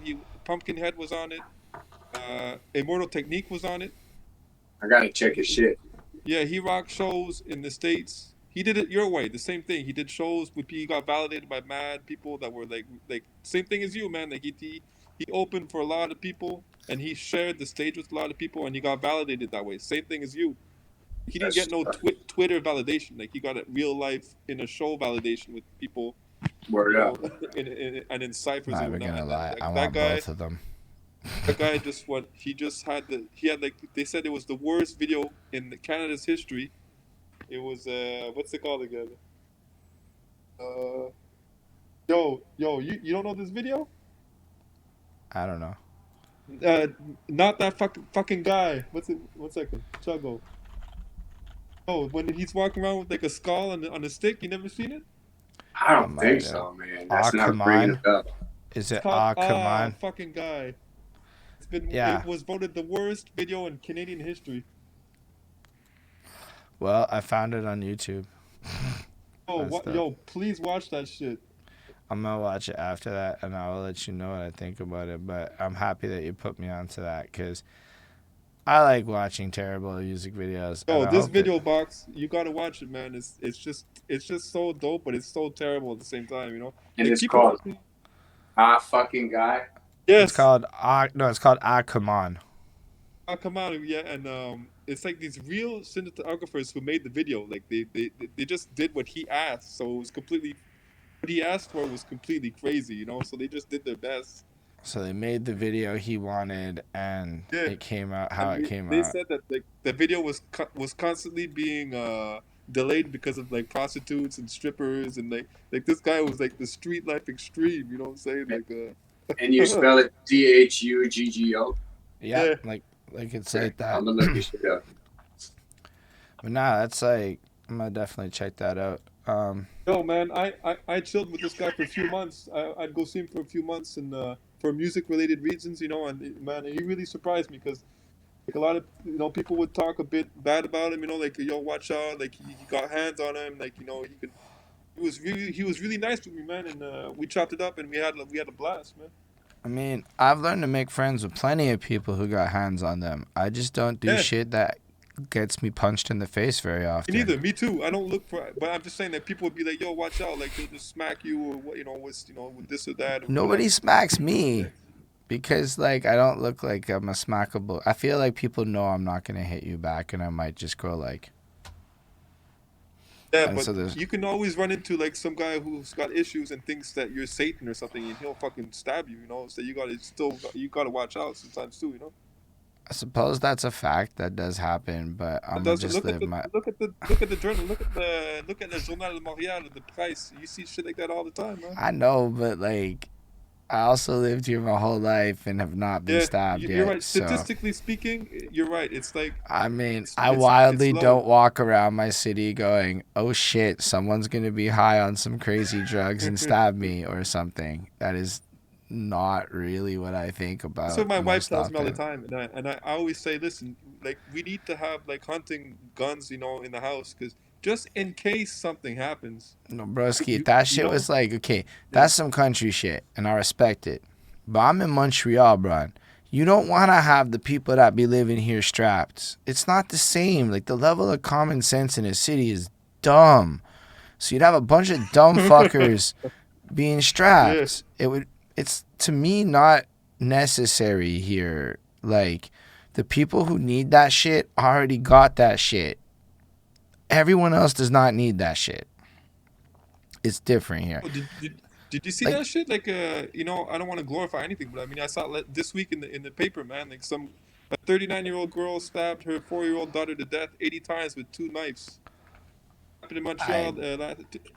Oh, that's crazy, man. Shit that happens a lot, you know. But you're right, statistically speaking. But like it's like we live in a city where just on island, like 2 million people live here. If you include like the Laval and the South Shore and shit, it's like 4 million people that pass through Montreal every day kind of thing.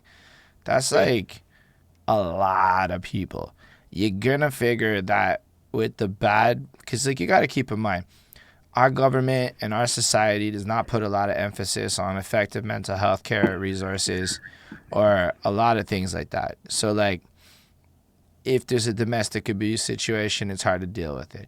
If there's a bunch of shit happening, it's hard to actually deal with it. Like our society's just not built like that. Like we have a lot of problems there. So when that's the case and you have a lot of people living there, bad shit's gonna happen when the government's more worried about who speak French. There you go, man. Like, and then you go to other places, and I'm sure they have their version of French, but like the abortion issue is a huge one in the States right now, and it's like, okay, I guess that's a debate, but you guys, none of us are really dealing with the real issues and shit. So, yeah, in a big populated area where like people got a lot of poverty, sometimes you're gonna see some spastic shit, and it's gonna always be like bad, but the more people, the more bad shit, you know. Yeah. It's like if you count, like if you do like a statistics approach, like yeah, sure, some guy got murdered yesterday, but how many people did not get murdered yesterday?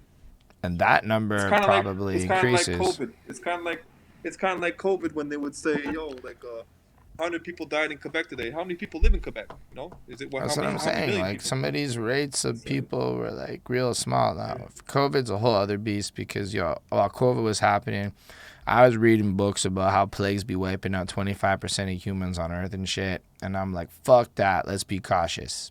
We don't know yet. That's just where I was at with it.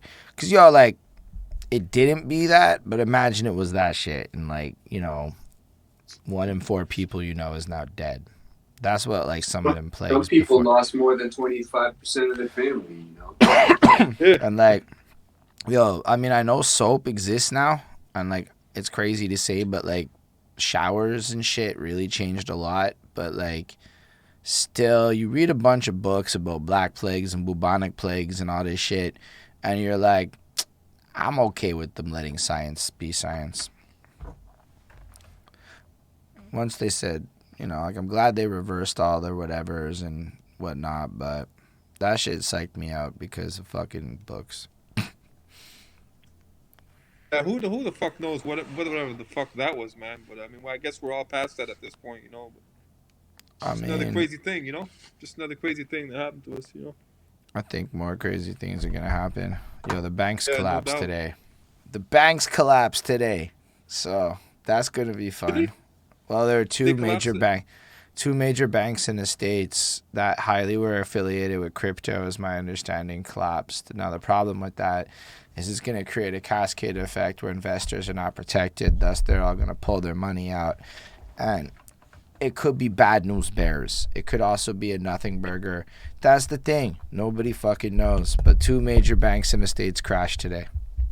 Yeah, but let's say you have a bit of money, all right, and you want to pull it out the bank. Where do you put it? Because then somebody can rob you. You know, you can't insure your money. I'm pretty sure gold would be an answer. Like, I know it sounds like Yeah, but whatever, where do but you put it? Where do you put the gold? no, Stash them bricks, man. I don't know how to buy gold. Like, you Stash them go in your through the house. gold people, because that's how that shit works, right? Like, it's like a stock Yeah, market. because for me, the only thing I like about banks, I hate banks, but it's like the only thing is that they offer security for like if you have economies or not. Like it's hard to rob a bank. You know what I'm saying? But this is like, the problem is that, like, you got like your regular banks, then you got other kinds of banks, and other kinds of banks sometimes deal with more money than the regular banks. So since the whole system is all kind of tied together, if you have two major players fall, that could recreate what the fuck happens in 2008 where like 2 3 major banks went bankrupt or whatever, and everything crashed and a lot of bad shit happened. Like, I'm not an economist, people. I Me barely neither. understand this shit. But all the economist dudes on YouTube be like wildly like, this is significant. We don't know what's going to happen. Could be bad. And it was trending on Twitter today.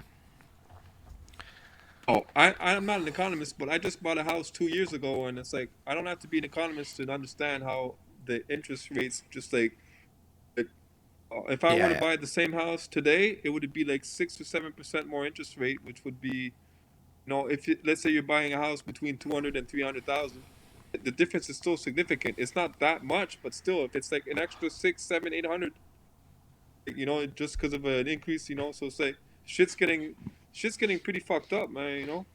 Yeah, it's gonna get worse. Well, like even on that subject, right? A lot of these people get 5-term fixed mortgage rates, right? So Yeah, people that's what copped I a have. bunch. So you copped a mortgage when the interest rate was like at what it was. I know that Yeah, Canada, fixed. man, just increased it like in the last week, which means when you renegotiate and the I'm gonna be 5-year term fucked. is Yeah. up, and that means Yeah, that like basically, you're if the people who don't have the fixed rate, they get fucked right now, and the people who have the fixed rate, they get fucked whenever they have to renegotiate their mortgage. yeah, like my cousin apparently has like a super long-term fixed rate, so they I but like yeah, I think a lot of people who bought those condos making X amount of money and were making fun of people who rented and shit are about to get really fucked. Everybody's gonna get fucked though, because the people who are renting, the evil ass fucking tenants, or the evil ass people who own the blocks, they're trying to find ways to get you to, you know, it's like everyone's gonna get fucked over, you know. Yeah, but I definitely don't think okay, like if you can't like if you're like in a situation like mine where it's gonna be super hard for them Do to you get do you rid of have me, kids? nah, Do you have not at kids all. right now? No, Okay, you're different good. life. You're set. You can do whatever the fuck you want to do. You know, Yeah, you're good, man. different life. But if you have kids, you have to provide like a house, because it's just for for like family reasons, just Well, like I mean, I'm you know, that's 35. different. I'm still trying to have a place to live. I'm not trying to be couch surfing and shit at this age, you know. But like my Yeah, I point feel you, is man. like still like I just like think a lot of people bought a lot of property with condos thinking that they would afford it, but their salaries are not going to go up to match what the interest rates are going to be. It's going to create some foreclosure issues, and what I kind of hope happens is that the housing market goes down a bit so that inevitably I can afford to buy a home on this island. Yeah, I think I got lucky because when I bought my house, we were the only people who bid it on it. So that was the window right there, you know. Mm. Usually when you buy a house, there's like these days there's like maybe like 5 to like 30 people who want it at the same time, and that's where shit gets fucking crazy, you know. No, I hear that. Yeah, And we got lucky for that, you know. I would love to keep going, man, but it's now 10 o'clock ish, and unfortunately, I got to go open for Jero tomorrow myself, so I get to go meet Jero the Damager, and I don't actually want to be dead for that performance. So take um, it easy, salute. but All I right, would thanks a lot, guys. So definitely take it easy, man. love to do it. Let me just run the closing right quick. So I just want to say I appreciate all of y'all for watching out there. Thank you for being here. For those on the live, for those of you watching in the future, we appreciate you as well. If you want to show some love to the show with some physicals, you can hit at that patreon.com/behindthatsuit. Also, make sure to follow Mr. Boxguts. Beatahoe is hard to follow, but you can follow him too. I'll put how about their Instagrams and stuff in the bottom of the description of the video, so you can go and link up with all of them and hear the music. Check it out. I really enjoyed this conversation. I think this was fun. Like, I wasn't really sure. We don't do a lot of two people at once over here, but this was a good vibe, so we can definitely do more of this kind of shit in the future. Yeah, thanks a lot, man. I appreciate it, man. Thank you, And fam. yeah, so on that note, I'm just initiating this little raid in the stream. I wanted to say a live long and prosper to everybody out there watching this.